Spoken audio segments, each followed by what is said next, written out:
നമ്മളെ പങ്കുകാരാക്കിയ അവിടുത്തെ സ്നേഹത്തിന് നമുക്ക് ഹൃദയത്തിൽ നന്ദി പറയാം. നമുക്കെല്ലാവർക്കും അറിയാം, ഈശോ പ്രത്യേകമായി നമ്മളെ സ്നേഹിക്കുന്നത് കൊണ്ടാണ് ഈ ഒരു ദുരന്ത കാലഘട്ടത്തിൽ നമ്മളെ പിതാവിൻ്റെ സ്നേഹ വലയത്തിലേക്ക് നമ്മളെ ഉടമ്പടി പ്രാർത്ഥനയിലൂടെ ക്ഷണിച്ചിരിക്കുന്നത്. ഈ ധ്യാനം നയിക്കുവാൻ പോകുന്ന കൃപാസനത്തിൻ്റെ സ്ഥാപക ഡയറക്ടറായ ബഹുമാനപ്പെട്ട VP ജോസഫ് അച്ഛനെ ദൈവപിതാവിൻ്റെ കരങ്ങളിൽ സമർപ്പിച്ച് നമുക്ക് ഒരു നിമിഷം മൗനമായിട്ട് പ്രാർത്ഥിക്കാം. വരാൻ പോകുന്ന ആരാധന മണിക്കൂറിലെല്ലാം ഈശോയെ ഞങ്ങളോട് സംസാരിക്കണമേ എന്ന് ഞങ്ങൾ പ്രത്യേകമായിട്ട് പ്രാർത്ഥിക്കുന്നു. ഈശോയെ വചനം സ്വീകരിക്കുവാൻ ഞങ്ങളുടെ ഹൃദയങ്ങളെ ഒരുക്കണമേ എന്ന് പ്രാർത്ഥിക്കുന്നു. ഞങ്ങളുടെ ആന്തരിക കർണപുടങ്ങളെ പ്രത്യേകമായി നീ അവ ശ്രവിക്കുവാൻ ശ്രവണാഭിഷേകം നൽകി അഭിഷേകം ചെയ്യണമേ എന്ന് ഞങ്ങൾ ഒരു നിമിഷം പ്രാർത്ഥിക്കുന്നു. ഒപ്പം തന്നെ ഈ ധ്യാനത്തിൻ്റെ എല്ലാ ഭൗതിക സാഹചര്യങ്ങളെയും അൾത്താരയിൽ സമർപ്പിച്ച് ഞങ്ങൾ ഒരു നിമിഷം പ്രാർത്ഥിക്കുന്നു. ഈശോയെ എല്ലാ മക്കളെയും പരിശുദ്ധ അമ്മയുടെ പ്രത്യക്ഷീകരണത്തിൻ്റെ സാക്ഷികളാക്കി ഉയർത്തണമേ എന്ന് ഞങ്ങൾ ഒരു നിമിഷം പ്രാർത്ഥിക്കുന്നു. ഒരിക്കൽ കൂടെ കൃപാസനത്തിൽ നാളിതുവരെ അന്ന് പ്രാർത്ഥിച്ചു പോയിട്ടുള്ള മുഴുവൻ മക്കളുടെയും ദൈവനിയോഗങ്ങളെ ഈ അൾത്താരയിൽ സമർപ്പിച്ചുകൊണ്ട്, അവരുടെ കുടുംബത്തെ സമർപ്പിച്ചുകൊണ്ട്, സ്ഥാപനങ്ങളെ സമർപ്പിച്ചുകൊണ്ട്, അവരായിരിക്കുന്ന പ്രത്യേക ഇടങ്ങളെ സമർപ്പിച്ചുകൊണ്ട് നമുക്ക് ദിവ്യകാരുണ്യ നാഥനെ വരവേറ്റുകൊണ്ട് ഇരുകരങ്ങളും ഉയർത്തി ശക്തമായി സ്തുതിക്കാം. Hallelujah, hallelujah. ഈശോയേ, അങ്ങയുടെ ശക്തി ഈ സമയം ഈ ആലയത്തിൽ പ്രകടമാക്കണമേ എന്ന് പ്രാർത്ഥിക്കുന്നു. പരിശുദ്ധ അമ്മയോടൊപ്പം അപ്പോസ്തലന്മാർ സിഹിയോൻ മാളികയിൽ പ്രാർത്ഥിച്ചപ്പോ ആത്മാവിന്റെ ശക്തി അവരിൽ വന്ന് നിറഞ്ഞതുപോലെ ഞങ്ങളിലേക്കും നിന്റെ ശക്തി നിറയപ്പെടുവാൻ കരുണയാകണമേ എന്ന് പ്രാർത്ഥിക്കുന്നു. ഹല്ലേലൂയ, ഹല്ലേലൂയ, ഹല്ലേലൂയ. മഹത്വം, മഹത്വം, ആരാധന, ആരാധന. ഹല്ലേലൂയ, ഹല്ലേലൂയ. യേശുവേ നന്ദി, യേശുവേ ആരാധന. ഹല്ലേലൂയ, ഹല്ലേലൂയ. മഹത്വം, മഹത്വം, ആരാധന, ആരാധന. ഹല്ലേലൂയ, ഹല്ലേലൂയ. യേശുവേ നന്ദി, യേശുവേ ആരാധന. ഹല്ലേലൂയ, ഹല്ലേലൂയ, ഹല്ലേലൂയ, ഹല്ലേലൂയ. കൂടെ ധ്യാനം നയിക്കുവാൻ പോകുന്ന ബഹുമാനപ്പെട്ട VP ജോസഫ് അച്ഛനെ പ്രത്യേകമായിട്ട് അൾത്താരയിൽ സമർപ്പിച്ച് പ്രാർത്ഥിക്കുന്നു. നിങ്ങൾക്ക് ആവശ്യമായിട്ടുള്ള വചനം നൽകണമേ എന്ന് പ്രാർത്ഥിക്കുന്നു. വചനത്താൽ വിശദീകരിക്കണമേ എന്ന് പ്രാർത്ഥിക്കുന്നു. വഴി നടത്തണമേ എന്ന് പ്രാർത്ഥിക്കുന്നു.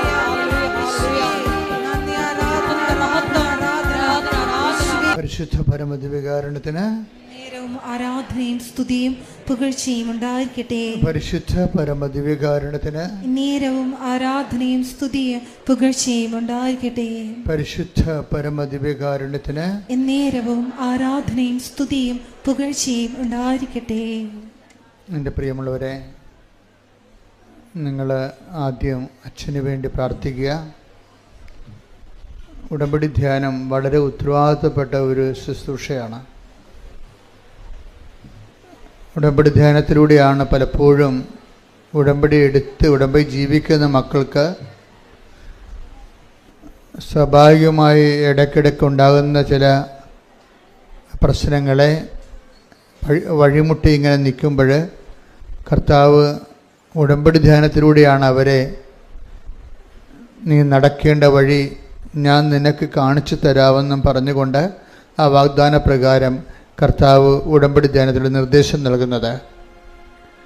ഒത്തിരി സാക്ഷ്യങ്ങളിൽ ഉടമ്പടി ധ്യാനത്തിലൂടെ ലഭിച്ച നിർദ്ദേശമാണ് പിന്നീട് അവരെ നയിച്ചതെന്ന് അവർ സാക്ഷ്യപ്പെടുത്തുന്നുണ്ട്. അതുകൊണ്ട് തന്നെ ഉടമ്പടി ധ്യാനം മുഴുവനായിട്ട് ഈശോ അധ്യക്ഷത വഹിച്ചുകൊണ്ട് അമ്മയുടെ മാധ്യസ്ഥയിൽ പരിശുദ്ധാത്മ നിറവിലെ അപ്പായുടെ സ്നേഹത്തിലെ ശുശ്രൂഷ ചെയ്യാൻ വേണ്ടി നമുക്ക് ഒരുമിച്ച് സ്തുതിക്കാം. സ്തുതിക്കട്ടെ. ഹല്ലേലൂയ, ഹല്ലേലൂയ, ഹല്ലേലൂയ, ഹല്ലേലൂയ. മഹത്വം, മഹത്വം, ആരാധന, ആരാധന. ഹല്ലേലൂയ, ഹല്ലേലൂയ, ഹല്ലേലൂയ. യേശുവേ നന്ദി, യേശുവേ ആരാധന. ഹല്ലേലൂയ, ഹല്ലേലൂയ, ഹല്ലേലൂയ. യേശുവേ, ധ്യാനത്തിന്റെ ആദ്യ അന്തം നിന്റെ അധ്യക്ഷത ധ്യാനത്തിന്റെ നീളം ഉണ്ടാവണമേ എന്ന് പ്രാർത്ഥിക്കുന്നു. ഓരോരുത്തർക്കും ആത്മാഭിഷേകം നൽകണമേ എന്ന് പ്രാർത്ഥിക്കുന്നു.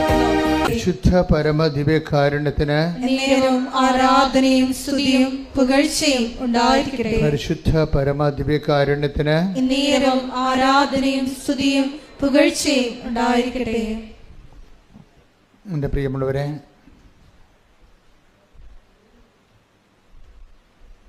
ഒരു നിമിഷം മൗനമായി ഓൺലൈനിലുള്ളവരും നമ്മളെ തന്നെ കർത്താവിൻ്റെ അനുഗ്രഹത്തിന് വെളിപാടിനുമായി സമർപ്പിക്കേണ്ടതാണ്. കർത്താവ് ഇതിൻ്റെ ഉന്നതമായ നാമത്തിന് സ്വസ്ഥം ചെയ്യുന്നു. കർത്താവ് ഇതിൻ്റെ വിശുദ്ധ പൗരോഹിത്യത്തെ മഹത്വപ്പെടുത്തണമേ.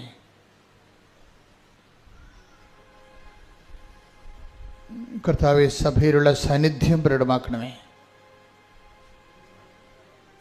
39 വർഷം ഞാൻ അർപ്പിച്ച പരിശുദ്ധ കൃപാന്റെ ശക്തിയാൽ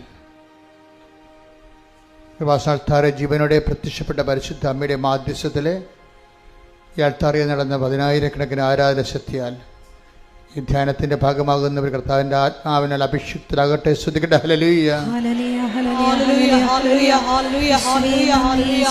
മഹത്വം, മഹത്വം, ആരാധന, ആരാധന. ഹല്ലേലൂയ, ഹല്ലേലൂയ. എൻ്റെ പ്രിയപ്പെട്ടവരെ, ഉടമ്പടി പലപ്പോഴും ഡ്രൈ ആയിട്ടുള്ള ഉടമ്പടിയുണ്ട്, അതുപോലെ തന്നെ ഫ്രഷ് ആയിട്ടുള്ള ഉടമ്പടിയുണ്ട്. ഈ ആധ്യാത്മികതയുടെ എല്ലാ സബ്ജക്റ്റിലും ഡ്രൈയും അതുപോലെ തന്നെ ഫ്രഷും ഉണ്ട്. ഡ്രൈ എന്ന് പറയുന്നത് വരണ്ട രീതിയിലുള്ള ഒരു ഉടമ്പടി ജീവിതം സാധ്യമാണ്. പലരും അങ്ങനെ ഒരു വരണ്ട ജീവിതമാണ് നയിക്കുന്നത്, ഉടമ്പടിയുടെ വരണ്ട ജീവിതം. അതുകൊണ്ടാണ് അവർക്ക് ദൈവത്തിൻ്റെ ഇടപെടലില്ലാത്തതിൻ്റെ കാരണം അതാണ്. ഇന്ന് രാവിലെ ഞാനൊരു സാക്ഷ്യം കേട്ടപ്പോൾ അതിൽ പറഞ്ഞത്, ഒരു മോളിവിടെ രാവിലെ മുതൽ ഇവിടെ വന്നിട്ടുണ്ട്, എന്നിട്ട് അവരിങ്ങനെ എന്ത് ചെയ്യണമെന്ന് അവർക്കൊരു ഐഡിയ ഇല്ല. First time she's coming. ആദ്യം വരണവരാണ്. അവർ ഉടമ്പടി എടുത്താലിത് പൂർത്തിയാക്കാൻ പറ്റുമോ എന്നൊക്കെ ഇങ്ങനെ കയ്യാലപ്പുറത്ത് തേങ്ങാ പോലെ ഇങ്ങനെ ആലോചിച്ചുകൊണ്ടിരിക്കുമ്പോൾ ഉടമ്പടി എടുത്ത ഒരു കൊച്ചിനോട് പറഞ്ഞ്, കൊച്ചെ ഒന്ന് പറഞ്ഞു തരാമോ എന്താണ് ഉടമ്പടി എന്ന്. അപ്പോൾ അവൾ പറഞ്ഞ്, അത് സിമ്പിളാണ്, രാവിലെ എഴുന്നേറ്റ് പ്രാർത്ഥിക്കണം, ഒരു പ്രത്യക്ഷ പ്രാർത്ഥനയുണ്ട്, വൈകുന്നേരം പ്രാർത്ഥിക്കണം, പിന്നെ ഉപവാസം. അപ്പോൾ ഞാൻ ഉപവാസം ഞാൻ ഉടമ്പടി ഇല്ലാതെ തന്നെ എടുക്കുന്നതാണ്. അപ്പോൾ അത്രയും സിമ്പിളാണല്ലേ. അതാണ് ഡ്രൈ ഉടമ്പടി എന്ന് പറയുന്നത്. ആ പെരിച്ചാഴി പോലും പറഞ്ഞു കൊടുത്ത പോലും എന്ത് തെറ്റാണെന്ന് നോക്കി. അവർ ഉടമ്പടി എടുത്ത കക്ഷിയാണ്. അവർ പറഞ്ഞു കൊടുത്തിരിക്കുന്ന സംഭവം എന്ന് പറയുന്നത് രാവിലെ എഴുന്നേറ്റ് പ്രാർത്ഥിക്കണം, വൈകുന്നേരവും പ്രാർത്ഥിക്കണം, പിന്നെ ഇടയ്ക്കൊന്ന് ഉപവസിക്കണം ഏതെങ്കിലും ദിവസം, അത്രയേ ഉള്ളെന്ന്. അപ്പോൾ ഉടമ്പടി ഒരു ഘടകവും ഇവർ പറഞ്ഞിട്ടില്ല. കാര്യം ഇവരും ഉടമ്പടി എടുത്ത കക്ഷിയാണ്.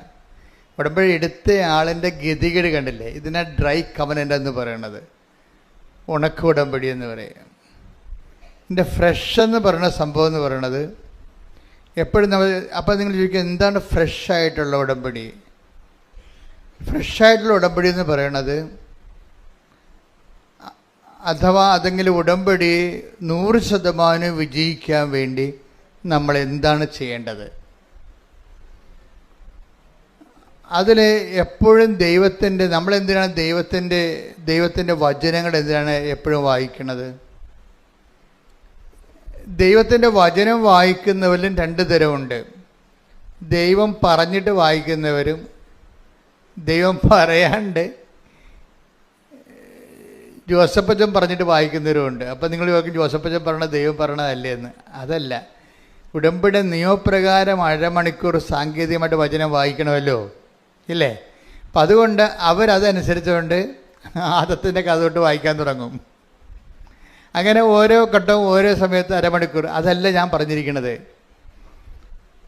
ഉടമ്പടിയിൽ നിങ്ങൾ എപ്പോഴും നമ്മൾ ശ്രദ്ധിക്കേണ്ട ഒരു വിഷയം, ഉടമ്പടി ദൈവത്താൽ നയിക്കപ്പെടുന്ന ലെഡ് ബൈ ഹോളി സ്പിരിറ്റ് ആയിട്ടുള്ള ഒരു റീഡിംഗ് ഉണ്ട്. നിങ്ങൾ ഉടമ്പടി ഫ്രഷ് കവനൻ്റിലാണെങ്കിൽ നിങ്ങൾ വായിക്കേണ്ട ഭാഗം ദൈവം നിങ്ങൾക്ക് തിരഞ്ഞെടുത്ത് തരും. എന്നുവെച്ചാൽ ഉടമ്പടിയുടെ വഴിയിലൂടെ പോകുമ്പോൾ ഈ ദൈവവചനത്തിൻ്റെ ഒരു പ്രത്യേകത എന്ന് വെച്ച് കഴിഞ്ഞാൽ ഇപ്പോഴും ആയിരക്കണക്കിന് സാക്ഷ്യങ്ങളാണ് മനുഷ്യർ പറയണത്. ഒരു സുലുവിൻ്റെ സാക്ഷ്യം ഞാൻ കേട്ടു. അപ്പോഴെന്താ സാക്ഷ്യത്തിൻ്റെ പ്രത്യേകത എന്ന് വെച്ചാൽ അവരെ സംബന്ധിച്ചിടത്തോളം അവർക്ക് യൂറോപ്പിൽ പോകണം. പോകുന്നതിൻ്റെ കാരണം വെച്ച് കഴിഞ്ഞാൽ അവർ 10-25 വർഷമായിട്ട് ഒരു നേഴ്സാണ്. പിന്നെ അവർ ഇതുപോലെ യോഗ്യതാ പരീക്ഷകളെല്ലാം ട്രെയിനറാണ്. അവർ പഠിപ്പിച്ച കുഞ്ഞുങ്ങളെല്ലാവരും ജർമ്മനിയിലും അയർലൻഡിലും അവിടെയൊക്കെ പോയി. ഇവർ മാത്രം ഇപ്പോഴും കരക്ക് നിൽക്കുകയാണ്. അപ്പോൾ ഇവരുടെ 10-20 കൊല്ലമായില്ലേ, ഇവർ പഠിപ്പിച്ച കുഞ്ഞുങ്ങളെല്ലാം ഇപ്പോൾ വലിയ നിലയിലായിപ്പോയി.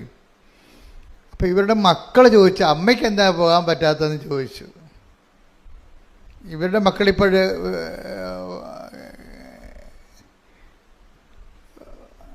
ഒരുവിധം കാര്യങ്ങൾ മനസ്സിലാക്കുന്ന പ്രായമായി. അപ്പോൾ അവർ അമ്മയോട് ചോദിക്കണം, അമ്മയ്ക്ക് എന്താണ് പോകാൻ പറ്റാത്തത്? ഒത്തിരി പേരൊക്കെ ചോദിച്ചിട്ടുണ്ട് ഇതുവരെയൊക്കെ, പക്ഷേ മക്കൾ ചോദിച്ചപ്പോൾ അവർക്ക് സീരിയസ് ആയി. മക്കൾ ചോദിച്ചപ്പോൾ അവർക്ക് പോകണമെന്നുള്ള രീതിയിൽ ഒരു ഐഡിയ വന്നു. പക്ഷെ അവർക്കൊരു പ്രശ്നമുണ്ട്. അവർ പഠിപ്പിക്കുന്നുണ്ടെങ്കിലും അവർക്ക് ചില മൊഡ്യൂൾസൊക്കെ ഭയങ്കര പാടാണ്. ഒരു മൊഡ്യൂൾസിന് അവർ തോറ്റുപോകും എപ്പോഴും. അപ്പോൾ ഉടമ്പടി എടുത്തിട്ടും അവർ 6 പ്രാവശ്യം തോറ്റു. അങ്ങനെ സംഭവിക്കാം ചില സമയത്ത്. അപ്പോൾ നിങ്ങൾ അവർക്ക് ഉടമ്പടി എടുക്കണത് എന്തിനാണ്? ഉടമ്പടി എടുത്തിട്ട് 6 പ്രാവശ്യം തോറ്റവർ ഉടമ്പടി എടുത്താൽ പിറ്റേ ഗഡുവിന് അവർ ജയിക്കണതാണ്. ഉടമ്പടി എടുത്തിട്ട് ഇവർ 6 പ്രാവശ്യം തോറ്റു. പക്ഷേ എന്നാലും ഇവർ പുതുക്കിക്കൊണ്ട് അവരുടെ ആ പ്രത്യാശ കളയാതെ അവരതിൽ തന്നെ പോകുമ്പോഴാണ് കുഞ്ഞുങ്ങളെ പോകാൻ പറ്റുകയാണെ പോകാം, അല്ലെങ്കിൽ പോകണ്ട. അങ്ങനെ ഒരു ഹാഫ് മൈൻഡഡ് ആയിട്ടാണ് ഇവർ ചെയ്യണത് ഇത് സംഭവം. അപ്പോൾ കുഞ്ഞുങ്ങൾ ചോദിച്ചു കഴിഞ്ഞപ്പോൾ അവർ പോകാൻ തീരുമാനിച്ചു. പക്ഷെ തോറ്റല്ലോ പരീക്ഷയ്ക്ക് തോറ്റപ്പോഴിത് അവിടെ കൂട്ടുകാരത്തിയോട് പറഞ്ഞപ്പോൾ അവർ പറഞ്ഞ്, നിങ്ങൾക്ക് എന്തുകൊണ്ടാണ് അച്ഛനോട് ഇപ്പം ഇങ്ങനെ ഈ വിഷയത്തെക്കുറിച്ച് ഒരു മെസ്സേജ് ചോദിക്കാൻ പറ്റാത്തതെന്ന് ചോദിച്ചു. അപ്പോൾ സത്യസന്ധമാണ് നിങ്ങൾക്ക് മെസ്സേജ് ചോദിക്കുക. ആൾത്താരിൽ അപ്പം തന്നെ ഓൺ ദി സ്പോട്ടിലെ മറുപടി പറയും. അത് നിങ്ങൾ സാക്ഷ്യങ്ങൾ കേട്ടാൽ മനസ്സിലാവും. പക്ഷേ മെസ്സേജ് ചോദിക്കുമ്പോൾ നിങ്ങൾ ചെയ്യേണ്ട ഒരു കാര്യം, ഒന്ന്, നിങ്ങൾ എന്നോട് മെസ്സേജ് ചോദിച്ചാൽ ഞാൻ ഉടനെ നോക്കണം സാക്ഷ്യം പറഞ്ഞിട്ടുണ്ടോയെന്ന് നോക്കത്തുള്ളൂ. ഇയാളിന് ആദ്യമേ കൺകറൻസ് കിട്ടിയോ എന്ന് നോക്കൂ. അതാണ് എൻ്റെ പ്രശ്നം. മെസ്സേജ് എന്നോട് ചോദിച്ചാൽ ഉടനെ ഞാൻ നോക്കണത് ഇയാൾ സാക്ഷ്യം പറഞ്ഞിട്ടുണ്ടോ എന്ന് വെച്ചാൽ ഇയാളുടെ ഉടമ്പടി ദൈവം അംഗീകരിച്ചിട്ടുണ്ടോ എന്ന് എൻ്റെ അർത്ഥം. അപ്പം സാക്ഷ്യം പറഞ്ഞിട്ടില്ല എന്നുണ്ടെങ്കിൽ ഞാനത് തട്ടിക്കളയും. മെസ്സേജ് നമുക്ക് വെറുതെ സമയം വേസ്റ്റ് ചെയ്യാവുന്നല്ലാതെ ഇവർ കണിയാനെപ്പോലെ എന്നെ ദുരുപയോഗിക്കണേ കാര്യം അറിയാൻ വേണ്ടി പ്രസംഗിപ്പിക്കണ പോലെ എന്ത് പരിപാടിക്ക് വന്നിരിക്കുകയാണ്. ഇവർ ദൈവത്തിൻ്റെ ആളല്ല ശരിക്കും. 3 ഉടമ്പടി കഴിഞ്ഞിട്ട് സാക്ഷ്യം പറഞ്ഞിട്ടില്ലെങ്കിൽ ആ ആളെ ഞാൻ വളരെ സീരിയസ് ആയിട്ടാണ് ശ്രദ്ധിക്കത്തുള്ളൂ. എന്തോ തരികട്ടെ അയാൾ ഉടമ്പടി കാണിച്ചിട്ടുണ്ടെന്ന് ഞാൻ ധരിക്കത്തുള്ളൂ. കാര്യം ഉടമ്പടി എന്ന് പറയുന്നത് എന്നോട് അമ്മ ആദ്യ കാലങ്ങളിൽ 2015 ഇത് പറയുമ്പോൾ ഉടമ്പടി ഉടനടി പരിഹാരം എന്നാണ് പറഞ്ഞത്. പിന്നെ ഉടമ്പടി അതിൽ തന്നെ കറക്റ്റാണ്, അതിൻ്റെ ഫോർമുല കറക്റ്റാണ്. പിന്നെ ചില വിഷയങ്ങൾ ചിലപ്പോൾ ചില കാര്യങ്ങൾ ലാഗ് ചെയ്യും, ചില വിഷയങ്ങൾ ലാഗ് ചെയ്യണ ആ വിഷയത്തിൻ്റെ പ്രശ്നമാണ്, അല്ലാതെ നിങ്ങളുടെ പ്രശ്നമല്ല. ആ വിഷയം അപ്പം നടക്കുന്നതിനേക്കാളും നല്ലത് കുറച്ചുകൂടി കഴിഞ്ഞ് നടക്കുന്നതായിരിക്കും നല്ലത്. അതുകൊണ്ട് ദൈവം അങ്ങനെ ഒരു ഷിഫ്റ്റിങ് ചെയ്യണമെന്നേ ഉള്ളൂ. അല്ലാതെ ഉടമ്പടിയിൽ ഒരിക്കലും നമുക്ക് കാര്യം ഉടമ്പടി മുഴുവനും സാധാരണ ലൈഫിനെ തന്നെ പെട്ടെന്ന് ദൈവത്തിൻ്റെ മേഖലയിൽ കൊണ്ടുവന്ന് അപ്ലിഫ്റ്റ് ചെയ്യുന്നതിനുള്ള എല്ലാ കരുത്തും ഉൾക്കരുത്ത് ഇതുപോലെയുള്ള ഒരു പ്രാർത്ഥനാ രൂപമില്ല. അത്രയ്ക്ക് ഉൾക്കരുത്താണ് ഇതിൻ്റെ ഒരു ഉടമ്പടിയുടെ. ഞാൻ എപ്പോഴും ചില സമയത്ത് പറയും ഇതിന് ബലവുമുണ്ട് ബലക്ഷയവും ഉണ്ടെന്ന് പറയും. ഉടമ്പടിക്ക് ബലവുമുണ്ട് ബലക്ഷയവും. ഉടമ്പടി അപ്പോൾ നമുക്ക് ഇതിനെക്കുറിച്ച് നല്ല ഒരു ഐഡിയ ഉണ്ടാകണം. എന്താണ് ഇതിൻ്റെ ബലം? ഇതിൻ്റെ ബലമെന്ന് പറഞ്ഞത് അതർ എൻഡിൽ ദൈവം തന്നെയാണ് ഇതിൻ്റെ ഗ്യാരണ്ടിയർ. ഇത് ഗ്യാരണ്ടി ചെയ്തിരിക്കുന്നത് എന്താണ്? ദൈവം തന്നെയാണ്. അവിടെ അതർ എൻഡിൽ മനുഷ്യനില്ല ശരിക്കും. അപ്പോൾ ഒരു സ്ഥലത്താണ് നമ്മളുള്ളത്. ഈ ദൈവത്തിൻ്റെ വാഗ്ദാനങ്ങൾ എങ്ങനെയായാലും പാലിച്ചിരിക്കും. ദൈവത്തിന് അതാണ് എൻ്റെ കരുത്തെന്ന് പറഞ്ഞതാണ്. ഉടമ്പടിയുടെ സ്ട്രെങ്ത് എന്ന് പറഞ്ഞതാണ്, ബലം എന്ന് പറഞ്ഞതാണ്. എന്താണ്? ദൈവത്തിൻ്റെ വാഗ്ദാനങ്ങളിലാണ് ഇത് അധിഷ്ഠിതമായിരിക്കുന്നത്.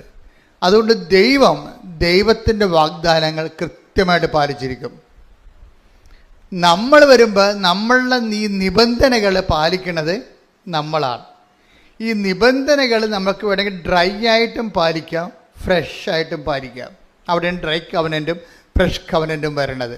ഡ്രൈ ആയിട്ട് പാലിക്കണമെന്ന് പറയണത്, ഇപ്പോൾ പത്രം കൊടുക്കാൻ പറഞ്ഞു, കൊണ്ടേ പത്രം കൊടുത്തു, തീർന്നു.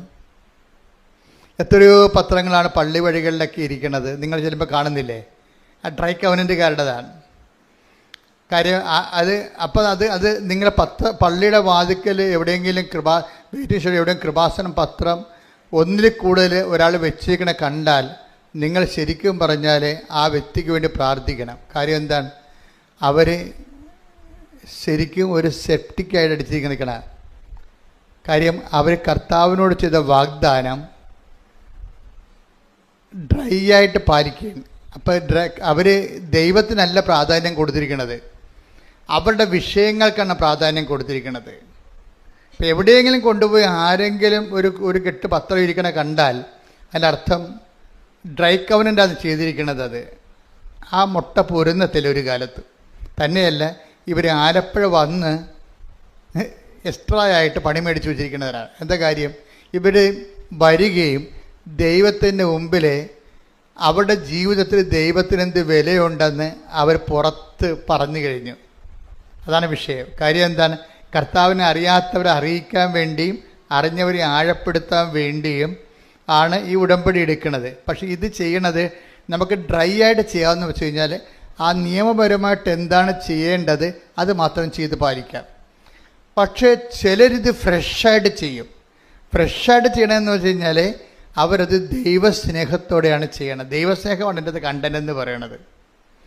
നമ്മൾ എന്ത് ചെയ്യുമ്പോഴും ഓർക്കുക, അത് ഒരു മീഡിയം ഫ്രഷ് ഉണ്ട്, മാക്സിമം ഫ്രഷ് ഉണ്ട്. ഉടമ്പടി തന്നെ ഒരു ഡ്രൈ കവനൻ്റും ഉണ്ട്, ഫ്രഷ് കവനൻ്റും ഉണ്ട്. അതിന് മീഡിയം ഫ്രഷ് ഉണ്ട് എന്ന് വെച്ച് കഴിഞ്ഞാൽ ഒരു സ്വാഭാവികമായ ദൈവസ്നേഹത്തോടെ നമ്മൾ ഈ വിഷയങ്ങളെല്ലാം ചെയ്യും. എപ്പോഴും നമ്മൾ ചെയ്യണം.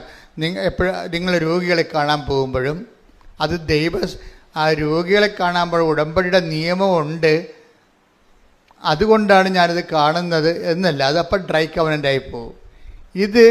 അത് ക്രിസ്തുവാണെന്നും പറഞ്ഞ് കാണുന്നെങ്കിൽ ക്രിസ്തുവിനെക്കുറിച്ച് നമുക്ക് ഉള്ളിലുള്ളിൽ വല്ലാത്തൊരു സ്നേഹമുണ്ടാകണം. ഒന്ന് പ്രാർത്ഥിച്ചേ. കർത്താവായ ദൈവമേ, ഉടമ്പടിയുടെ ഓരോ അംശങ്ങളും അങ്ങയെ വ്യക്തിപരമായി സ്നേഹിക്കുന്ന തികഞ്ഞ ദൈവസ്നേഹത്തിന്റെ പ്രേക്ഷിത പ്രവർത്തകരായി എന്നെ ഞങ്ങളെ അഭിഷേകം ചെയ്യണമേ. ശ്രുതികട്ടെ. എപ്പോഴും നിങ്ങൾ പ്രാർത്ഥിക്കുമ്പോഴും അതുപോലെ പ്രവർത്തിക്കുമ്പോഴും നിങ്ങൾ പ്രാർത്ഥിക്കുകയും പ്രവർത്തിക്കുകയും ചെയ്യുമ്പോഴൊക്കെ നിങ്ങളുടെ നിയോഗങ്ങളാണ് പ്രാധാന്യം കൊടുത്താൽ പ്രാർത്ഥിക്കണത്, ഇല്ലേ? അത് ഡ്രൈ കവനൻ്റാണ്, ഉണക്ക ഉടമ്പടി എന്ന് പറയും. നിയോഗം ഓൾറെഡി നിങ്ങൾ ദൈവത്തിൻ്റെ സമർപ്പിച്ചില്ലേ? അത് വെറുതെ കൊണ്ടുവന്ന് ഇട്ടിരിക്കണമല്ല, പരിശുദ്ധ അമ്മ വഴിയാണ് നിങ്ങൾ എടുത്തിരിക്കണത്. ഇതിലൊന്നും നിങ്ങൾക്ക് വിശ്വാസം ഇല്ലാത്തതുകൊണ്ടാണ് നിങ്ങൾ അത് തന്നെ പിന്നെ പറഞ്ഞുകൊണ്ടിരിക്കണത്. നിങ്ങൾ ആര് വഴിയാണ് ഇത് കൊടുത്തിരിക്കണത്? പരിശുദ്ധ അമ്മ വഴിയാണ് നിങ്ങൾ കർത്താവിൻ്റെ അടുത്ത് നിങ്ങളുടെ കണ്ണീര് കൊടുത്തിരിക്കണത്. നിങ്ങൾ പിന്നെയും ദൈവത്തോട് പ്രാർത്ഥിക്കുമ്പോൾ അത് തന്നെ പറഞ്ഞുകൊണ്ടിരുന്നതിൻ്റെ അർത്ഥം എന്താണ്? അമ്മയെടുത്ത് കൊടുത്തതൊക്കെ നിങ്ങൾ അംഗീകരിക്കണില്ല എന്നുള്ളതാണ്. ഒന്നൊക്കെ നിങ്ങൾക്ക് വിവരമില്ല, അല്ലെങ്കിൽ നിങ്ങൾ വിഡ്ഢിവേഷം കെട്ടുകയാണ്. എന്ന് വെച്ച് കഴിഞ്ഞാൽ നിങ്ങൾ അത് തന്നെയല്ലേ പിന്നെയും പറയണത്. ഇത് ഡ്രൈ കവനൻ്റായിട്ട് വരും. കാര്യം നിങ്ങൾ ഒരിക്കൽ അമ്മയെടുത്ത് ഉടമ്പടി പ്രകാരം കൊടുത്ത കാര്യങ്ങൾ പിന്നെ നിങ്ങൾ ഒരിക്കലും പ്രാർത്ഥന പറയരുത്. നിങ്ങൾ ഉടമ്പടി ചെയ്ത കാര്യങ്ങൾ ദൈവം അംഗീകരിച്ചു, അതിൻ്റെ ഫസ്റ്റ് സ്റ്റെപ്പ് പൂർത്തിയാക്കി. അപ്പോൾ നിങ്ങൾക്ക് കമ്മ്യൂണിക്കേറ്റ് ചെയ്യാം. അമ്മ ഉടമ്പടി എടുത്തു കഴിഞ്ഞു, ഓൾറെഡി ഫയലിൽ ഇത്രയും സ്റ്റെപ്സേക്ക് മുന്നോട്ട് പോകുന്നുണ്ട്, അതിൽ നന്ദി പറയാം. നിങ്ങൾക്ക് നന്ദി പറയാം. അപ്പോൾ എപ്പോഴും നമ്മൾ ശ്രദ്ധിക്കേണ്ടത്, ഉടമ്പടി ഇട്ട വിഷയങ്ങൾ വീണ്ടും തന്നെ ഈ താറാവ് സ്വരം ഉണ്ടാക്കുന്നവരെ കറകുറാന്ന് പറഞ്ഞ് എപ്പോഴും സ്വരം ഉണ്ടാക്കിക്കൊണ്ടിരുന്നു കഴിഞ്ഞാൽ നിങ്ങൾക്ക് എന്തോ തലക്ക് വട്ടാണെന്ന് ദൈവം വിചാരിക്കത്തുള്ളൂ. ഒന്നാമത് നിങ്ങൾ ചെയ്ത ഉടമ്പടിയിൽ നിങ്ങൾക്ക് തന്നെ വിശ്വാസമില്ല എന്ന കാര്യം നിങ്ങളെ ഏൽപ്പിച്ച ആളാരാണെന്ന് നിങ്ങൾക്ക് അറിയത്തില്ല. അമ്മയെടുത്ത് നിങ്ങളെ ഏൽപ്പിച്ചിരിക്കുന്നത്. രണ്ടാമത് അമ്മ അത് പാസ് ചെയ്യുന്ന അടുത്ത് ഈശോൻ്റെ അടുത്താണ്. ഇതിനെക്കുറിച്ചൊന്നും നിങ്ങൾക്ക് യാതൊരു അറിവുമില്ലാതെ ഈ ഉടമ്പടി മൂന്നാമത്തെ പുതുക്കിയാലും പിന്നെയും ആ നിയോഗത്തിനെ പറ്റി ദൈവത്തെ ഓർപ്പിച്ചുകൊണ്ടിരിക്കും. ദൈവത്തിന് എന്താണ് ഓർമ്മക്കുറവാണ്. അതെപ്പോഴും ശ്രദ്ധിക്കണം. അത് തന്നെ പിന്നെയും പറഞ്ഞുകൊണ്ടിരിക്കും. ഇതിങ്ങനെ ഒരിക്കലും ചെയ്യരുത് എൻ്റെ മക്കൾ. ഞാൻ പറയണത് ആ വിഷയം നിങ്ങൾ ഡീല് പോലും ചെയ്യരുത്. നിങ്ങൾ ഡീല് ചെയ്യേണ്ട വിഷയം എന്താണ്? ഫ്രഷ് കവനൻ്റ് എന്ന് പറയുമ്പോൾ നിങ്ങളെ കൈകാര്യം ചെയ്യേണ്ട വിഷയങ്ങൾ എന്താണ്? നിങ്ങൾ ദൈവത്തോട് ചെയ്തിട്ടുള്ള വാഗ്ദാനങ്ങളുണ്ട്, നിബന്ധനകൾ. അതിലാണ് നിങ്ങൾ ശ്രദ്ധിക്കേണ്ടത്. ദൈവത്തോട് ചെയ്ത വാഗ്ദാനങ്ങൾ. ഈ ദൈവത്തോട് ചെയ്ത വാഗ്ദാനങ്ങൾ നമുക്ക് ഒരു നിയമപരമായിട്ട് സാങ്കേതികമായിട്ട് ചെയ്യാം. അതിനാണ് ഡ്രൈ കവനൻ്റ് എന്ന് പറയുന്നത്. അങ്ങനെ പറഞ്ഞു, അച്ഛൻ കൊച്ചി പോകാം, ഞാൻ പറഞ്ഞില്ല. അച്ഛൻ കൊച്ചി പോകാൻ പറഞ്ഞു, ഞാൻ കൊച്ചി പോയെന്ന് പറയത്തില്ല. അതുപോലെ ടെക്നിക്കലായിട്ട് നിങ്ങൾ ചെയ്യാം. ടെക്നിക്കലായിട്ട് ചെയ്താൽ ഉടമ്പടി ലാഗ് ചെയ്യും. ടെക്നിക്കലായിട്ടല്ല, കാര്യം ഉടമ്പടി ഒന്ന് പുതുക്കിയെന്ന് പറഞ്ഞു കഴിഞ്ഞാൽ അത്രയും നിങ്ങൾക്ക് ആ 30% ഈ വിഷയത്തിൽ ദൈവസ്നേഹം വളർന്നിരിക്കണം ആളിനെ. ഉടമ്പടി ഒന്ന് പുതുക്കിയെന്ന് പറഞ്ഞാൽ ആളിൻ്റെ ദൈവസ്നേഹം വളർന്നിരിക്കണം. ഈ കൗൺസിലേഴ്സിനൊക്കെ വെച്ചിരിക്കുന്നത് അത് അസസ് ചെയ്യാനാണ്. അല്ല നിങ്ങൾ കുമ്പസാരിച്ചാൽ കുർബാന സ്വീകരിച്ചാൽ അല്ല വെച്ചിരിക്കുന്നത്. നിങ്ങളുടെ ആധ്യാത്മിക ജീവിതം അസസ് ചെയ്യാനാണ് വെച്ചിരിക്കുന്നത്. എന്ന് വെച്ചാൽ അത്രയും ദൈവസ്നേഹം നിങ്ങൾ വളർന്നോ. ദൈവസ്നേഹം വളർന്നോ എന്ന് നമുക്ക് എങ്ങനെ അറിയാൻ പറ്റും?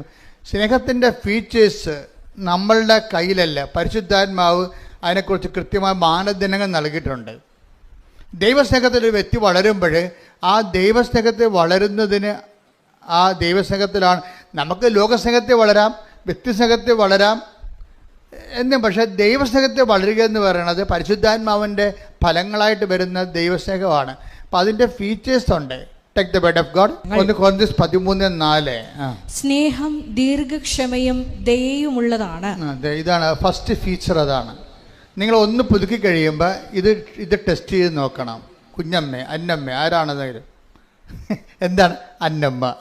ദീർഘക്ഷമയും ദയയുമുള്ളതാണെന്ന് പോയി പണി നോക്കാൻ പറയും. അതാണ് പ്രശ്നം. നമ്മളവിടെ സ്നേഹത്തിൻ്റെ പാലെല്ലാം നമ്മുടെ പേരെഴുതി വെക്കണം. ഭയങ്കര പാടാ. ഞാൻ നോക്കിയിട്ടുള്ളതാണ്. ഞാൻ തന്നെ പണി മേടിച്ചിട്ടുള്ളതാണിത്.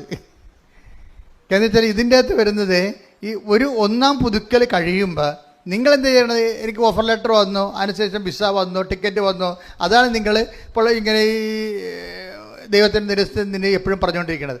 ഇത് ശരിക്കും പറഞ്ഞാൽ ഇത് കേട്ട് ദൈവം ബോറടിച്ച് നിങ്ങളെ പന്നിക്കാട്ടത്തിൻ്റെ വില പുലർത്താൻ തള്ളിക്കളഞ്ഞൊരു ചരക്കാണ് നിങ്ങൾ. കാര്യം എന്താ? ഈ പിശാചിന് ഇത് മാത്രമേ പറയാൻ അറിയാൻ പാടുള്ളൂ. ദൈവത്തെ സ്നേഹിക്കാനോ സ്നേഹത്തിൻ്റെ സുവിശേഷമോ സുവിശേഷ സാക്ഷ്യമോ ഈ വിഷയത്തെക്കുറിച്ച് ഒന്നും ഒരു ബോധവും ഇല്ല. ഉടമ്പടി എന്ന് പറഞ്ഞാൽ എന്താ? രാവിലെ എഴുന്നേക്കണം, വൈകുന്നേരം എഴുന്നേക്കണം, വൈകുന്നേരം കിടക്കണം, ഇടയ്ക്ക് ഉപവസിക്കണം. ഇതാണ്. ഇത്രയും കുറെ കണ്ടാമൃഗങ്ങൾ ഉടമ്പടി എടുത്തിട്ടുണ്ട്. സങ്കടം തോന്നും കേട്ട് കഴിഞ്ഞാൽ. അതായത് നിങ്ങൾ ക്ലാസ് ശ്രദ്ധിക്കണില്ല എന്ന് തോന്നണേ. തന്നെയല്ല, അച്ഛൻ്റെ ധ്യാനം കൂടാത്ത കുറേ ആൾക്കാരുണ്ട്. ശരിക്കും പുതുക്കാൻ വരുമ്പോൾ കൗൺസിലേഴ്സ് ശ്രദ്ധിക്കണം. ഞാൻ പറയുമ്പോൾ എന്താ വെച്ചാൽ കൗൺസിലേഴ്സ് എപ്പോഴും ശ്രദ്ധിക്കേണ്ടത് ധ്യാനം കൂടുന്നുണ്ടെന്ന് ഉറപ്പ് വരുത്തണം. അല്ലെങ്കിൽ പുതുക്കി കൊടുക്കരുത്. പുതുക്കണ കാര്യമില്ല. കാര്യം ഈ അപ്ഡേഷൻസ് എല്ലാം വരണം ഉടമ്പടി ധ്യാനത്തിലാണ് വരണേ. ഉടമ്പടി ധ്യാനത്തിലാണ്, ഈ ചൊവ്വാഴ്ചയുള്ള ധ്യാനത്തിലാണ്, ഓൺലൈൻ ധ്യാനത്തിലാണ് ഉടമ്പടിയുടെ അപ്ഡേഷൻസ് വരണതും ഉടമ്പടിയിലൂടെ ആൾക്കാരോട് ഈശോ സംസാരിക്കണതും അങ്ങനെയാണ്. അപ്പോൾ സംസാരിക്കുന്ന സമയത്ത് ചിലപ്പോൾ പേഴ്സണലായിട്ട് സംസാരിക്കും. ഓരോ വ്യക്തികളും അവരുടെ വിഷയങ്ങൾ മാത്രം സംസാരിക്കും. അതെല്ലാം സന്ദേശമായിട്ട് സംസാരിക്കും. അങ്ങനെ ദൈവത്തിൻ്റെ ഇടപെടൽ ഉള്ള ഒരു കമ്മ്യൂണിക്കേഷനായിട്ടുള്ള ഒരു സ്പോട്ടാണ് ഉടമ്പടി ധ്യാനം എന്ന് പറഞ്ഞാൽ. അത് ആൾ പങ്കെടുത്തിട്ടില്ലെന്ന് പറഞ്ഞാൽ പിന്നെ അത് പുതുക്കേണ്ട കാര്യമില്ല. അത് പുതുക്കേണ്ട കാര്യമില്ല ശരിക്കും പറഞ്ഞാൽ. അതായത് എപ്പോഴും നമ്മൾ ശ്രദ്ധിക്കേണ്ട വിഷയം, ഉടമ്പടി പുതുക്കുമ്പോൾ നിങ്ങളെ ഈ ദൈവസ്നേഹത്തിൽ 1 Corinthians 13:4 ഒന്നൊരു വായിച്ച്. സ്നേഹം ദീർഘക്ഷമയും ദയയുമുള്ളതാണ്. ഇപ്പൊ 2 ക്വാളിറ്റി ഇവിടെ വരണം. ഒന്ന് പുതുക്കി കഴിയുമ്പോൾ നമ്മളുടെ പേര് പറഞ്ഞാൽ പിന്നീട് എന്താണ്? സ്നേഹം ദീർഘക്ഷമയും ദയയുമുള്ളതാണ്. അപ്പോൾ ഒരു ദയ കാണിക്കാൻ ബാധ്യസ്ഥമാണ്. ചില സമയത്ത് ദയ ആരോടായിരിക്കും കാണിക്കേണ്ടി വരണത്? നമ്മളെക്കാൾ താഴ്ന്നവരോടായിരിക്കും നമുക്ക് ദയ കാണിക്കേണ്ടി വരണത്. ദയ എന്ന് പറഞ്ഞ ഒരു അണ്ടർസ്റ്റാൻഡിങ് ആണ്. ഇപ്പോൾ കഴിഞ്ഞ ദിവസം തന്നെ എൻ്റെ പേരിനോട് ഞാൻ പറഞ്ഞായിരുന്നു, എനിക്ക് വെളുപ്പിന് എഴുന്നേറ്റ് കുർബാനയും ചൊല്ലി പോകണം, അതുകൊണ്ട് കുർബാനക്ക് ഒരുക്കണമെന്ന് പറഞ്ഞായിരുന്നു. അപ്പോൾ ഞാൻ രാവിലെ കുർബാന ചെല്ലാൻ വന്നപ്പോൾ കുർബാനക്ക് ഒരുക്കിയിട്ടില്ല. പക്ഷെ ഞാൻ അദ്ദേഹത്തോട് വളരെ സൗമ്യവും സ്നേഹമായിട്ട് പ്രാർത്ഥിച്ചു, പെരുമാറി. എനിക്ക് വേണമെങ്കിൽ അയാളെ സസ്പെൻഡ് ചെയ്യാം. എന്താ കാര്യം? ഡയറക്റ്റ് പറഞ്ഞിട്ട് കേൾക്കാത്ത ആളെ പിന്നെ ആര് പറഞ്ഞിട്ട് കേൾക്കാനാ? അപ്പോൾ ഞാൻ എന്താ മനസ്സിലാക്കിയത്? ഞാനൊരു ദയ കാണിച്ചു. എന്താ കാര്യം? അദ്ദേഹം ചിലപ്പോൾ വർക്കിൻ്റെ ടൈറ്റ് കൊണ്ട് ചിലപ്പോൾ മറന്നുപോയ മനഃപൂർവ്വം അല്ലെന്ന് ഞാൻ ധരിച്ചു. ഇതിനാണ് ദയ എന്ന് പറയണത്. അപ്പം നമ്മുടെ ഓരോ വ്യക്തികളും ഓരോ സംസാരം നടക്കുമ്പോൾ ഈ വിഷയത്തിൽ ക്വാളിറ്റേറ്റീവിലായിട്ട് നിങ്ങൾ ഗ്രോത്ത് ചെയ്തോ? ക്വാളിറ്റേറ്റീവിലായിട്ട് ഗ്രോത്ത് ചെയ്തോ? ഒന്ന് പുതുക്കുമ്പോൾ നോക്കണം. ഞാൻ ഇത്രയും അടുത്തത് വായിച്ച് 13:5 വായിച്ച്. 1 Corinthians 13:5. സ്നേഹം അനുചിതമായി പെരുമാറുന്നില്ല. സ്നേഹം അനുചിതമായി പെരുമാറുന്നില്ല. സ്വാർത്ഥം അന്വേഷിക്കുന്നില്ല. അപ്പൊ ഇത് കറക്റ്റായിട്ട് ചെയ്യണം. ഈ സ്നേഹത്തിന്റെ സ്ഥലത്തെല്ലാം നിങ്ങളുടെ പേര് എഴുതി വായിക്കണം. നിങ്ങളുടെ പേരെന്താണെന്ന് വെച്ചാൽ അതനുസരിച്ചുണ്ട്. അപ്പം നിങ്ങൾ ഇതിൻ്റെ അകത്ത് കുറേ നോൺ ക്രിസ്ത്യൻസ് ഉണ്ട്. അപ്പോൾ പറയും, അയ്യോ ഇതൊക്കെ വായിക്കാൻ ഞങ്ങളാരും ക്രിസ്ത്യൻസ് അല്ല. എന്നാൽ പിന്നെ ഈ പരിപാടിക്ക് നിങ്ങൾ ഇറങ്ങരുത്. ദൈവത്തിനെ പറ്റിച്ച് വയറ്റിപ്പിഴപ്പിന് ഉള്ള വക ഒപ്പിച്ചെടുക്കാനാണ് നിങ്ങൾ ഉടമ്പടി എടുക്കാൻ പറ്റുന്നത്. അങ്ങനെയല്ല. നിങ്ങൾ ഉടമ്പടി എടുക്കുന്നുണ്ടെങ്കിൽ ഇവിടെ ആരുടെ ഇത് ഓപ്ഷണലാണ്. It is only four Christians ഉടമ്പടി എന്ന് പറയണത്. പിന്നെ വേറെ ആരെങ്കിലും കയറി ഉടമ്പടി എടുത്തിട്ടുണ്ടെങ്കിൽ അവർ ആ ഉടമ്പടിയുടെ ടേംസ് ആൻഡ് കണ്ടീഷൻസ് വെരിഫൈ ചെയ്യാൻ ബാധ്യസ്ഥരാണ്. അല്ലെങ്കിൽ എടുക്കരുത് അവരെ. ഇതിനകത്ത് പറഞ്ഞിരിക്കുന്ന വിഷയം എന്താണ്? സ്നേഹം അനുചിതമായി പെരുമാറുന്നില്ല. അപ്പം നിങ്ങൾ അക്രൈസ്തവനാണെന്ന് വിചാരിച്ചോ? നിങ്ങളൊരു കക്ഷിയുമായിട്ട് മിണ്ടാതിരിക്കുകയാണ്, സംസാരിക്കാണ്ടിരിക്കുകയാണ്. ഞാൻ കഴിഞ്ഞ ആഴ്ച പറഞ്ഞ പോലെ തന്നെ സംഭവിച്ചെന്ന് വിചാരിച്ചോ? എന്താ സംഭവിച്ചിരിക്കുന്നത്?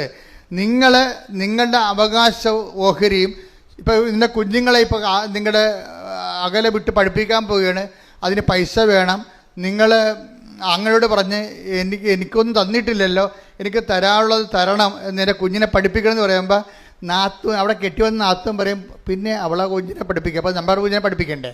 മനുഷ്യ താനങ്ങാൻ കൊടുക്കുന്നുണ്ട്, അതിൻ്റെ കൈയും കാലും വിട്ടൊന്നും അവൾ. അപ്പോൾ നമുക്കറിയാം നാത്തൂനാണ് പാര വെച്ചത്. നമുക്ക് മനസ്സിലായി. പക്ഷേ ഈ നാത്തൂർ കാണുമ്പോൾ നീ ഉടമ്പടി എടുത്ത നീ എന്ത് മോന്ത വെക്കും? അതാണ് വിഷയം. നീ മിണ്ടത്തില്ല. കാര്യം എന്താണ്? എൻ്റെ കുഞ്ഞിനെ പഠിപ്പിക്കപ്പെടാതിരിക്കണം, എൻ്റെ ഓഹരി കിട്ടാതിരിക്കാൻ വേണ്ടി ഇവളല്ലേ വട്ടം ചവിട്ടിയത്. പക്ഷെ ഒരു പ്രശ്നം, നീ ഉടമ്പടി എടുത്ത വ്യക്തിയാണെങ്കിൽ നിന്നെ ഭരിക്കേണ്ടത് ആരാണ്? ക്രിസ്തുവാണ് ഭരിക്കേണ്ടത്. അല്ലാതെ നിൻ്റെ കുടുംബത്തിലുണ്ടാകുന്ന പാരമ്പര്യമായിട്ടുള്ള മൗലിക വികാരങ്ങളല്ല ഭരിക്കേണ്ടത്. എന്ന് പ്രാർത്ഥിക്കുക. കർത്താവായ ദൈവമേ, എൻ്റെ ജീവിതത്തിന്റെ വ്യത്യസ്തങ്ങളായ മണ്ഡലങ്ങളിലെ നിന്നോട് ചെയ്ത ഉടമ്പടി പാലിക്കാൻ സുവിശേഷ വിഹിതമായി മുന്തിയ ദൈവസ്നേഹത്തോടെ പെരുമാറുവാൻ അങ്ങനെ ആത്മീയമായി വളരുവാൻ എന്നെ സഹായിക്കണമേ.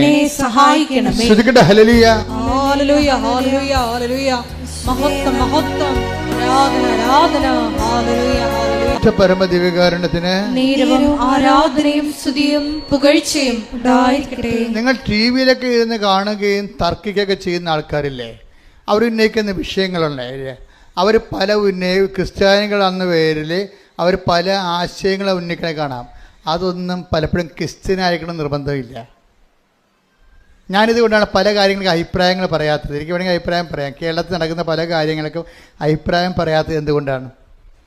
പലപ്പോഴും അഭിപ്രായം പറയുമ്പോൾ അത് പരിശുദ്ധാത്മാവിന് നിരക്കുന്നതാണോ അല്ലയോ എന്ന് പറയാൻ ഞാൻ ബാധ്യസ്ഥനാണ്. കാര്യം എന്താണ്? പരിശുദ്ധാത്മാവിലൂടെയാണ് ശുശ്രൂഷ നയിക്കപ്പെടുന്ന. കാരണം പരിശുദ്ധാത്മ നിറക്കാത്ത നിലപാടുകൾ എടുത്തു കഴിഞ്ഞാൽ പരിശുദ്ധാത്മാവിൻ്റെ പ്രവർത്തനങ്ങൾ നിലക്കും, നിർവീര്യമായി പോകും. ഉടമ്പടിക്കാരും ഇത് ശ്രദ്ധിക്കേണ്ടതുണ്ട്. കാര്യം നമ്മളെ ദൈവം രക്ഷിച്ചില്ലെങ്കിൽ പിന്നെ വേറെ ആരും രക്ഷിച്ചില്ലെങ്കിൽ വലിയ കഥയൊന്നുമില്ല. അതെപ്പോഴും ഓർക്കണം. ദൈവം രക്ഷിക്കണം. കാര്യം നമ്മൾ വെടിപ്പും മെനയുമായിട്ട് ദൈവത്തിൻ്റെ വചനങ്ങൾ നിറവേറ്റിക്കൊണ്ട് ഉടമ്പടിയിൽ അങ്ങ് ജീവിക്കുക. എനിക്കറിയാമല്ലോ, ഉടമ്പടിയിൽ കഴിഞ്ഞ ദിവസങ്ങളിൽ ഞാനൊരു വചനം വായിച്ച്, അതായത് 14:9 തോബീത്ത് എന്ന് പറയുന്ന അപ്പനാ. അപ്പൻ തോബിയാസ് എന്ന് പറഞ്ഞ മകനെ ഒരു സ്ഥലത്തേക്ക്, അതായത് ഡിയാസ്പ്ര, അതായത് അവർ യുദ്ധത്തിൽ പലായനം ചെയ്യണ സമയത്ത് ഈ തോബിത്തെന്ന് പറയുന്ന ആൾ 10 താലന്ത് വെള്ളി ഒരു സ്ഥലത്ത് മറവ് ചെയ്യാൻ കൊടുത്തു. തിരിച്ചു വരുമ്പോൾ വാങ്ങിക്കാമെന്ന്. അപ്പം അത് വാങ്ങിക്കാൻ വിടുന്ന രംഗങ്ങളാണ് ഈ തോബിത്തിൻ്റെ പുസ്തകത്തിലുള്ളത്. മനോഹരമായൊരു പുസ്തകമാണ്, നിങ്ങൾ വായിക്കണേ.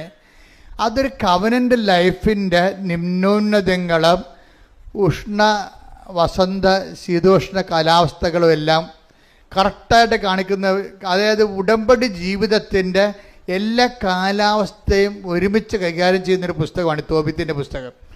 ഞാനത് ഉടമ്പടി പുസ്തകമാണെന്ന് പറയാൻ കാര്യം, തോബിത്തിൻ്റെ പുസ്തകം ഉടമ്പടി പുസ്തകമാണെന്ന് പറയാൻ കാര്യം അതിൻ്റെ 14:9 വായിച്ചോളൂ. നിനക്ക് ശുഭം ഭവിക്കാൻ, ഇത് പറഞ്ഞ നിനക്ക് ശുഭം ഭവിക്കാൻ നിയമവും പ്രമാണങ്ങളും പാലിക്കുകയും നീതിയോടും കരുണയോടും കൂടെ വർത്തിക്കുകയും ചെയ്യുക. അപ്പൊ പെരുമാറ്റം ഒരു പ്രധാനപ്പെട്ട ഘടകമാണ് എൻ്റെ അത്.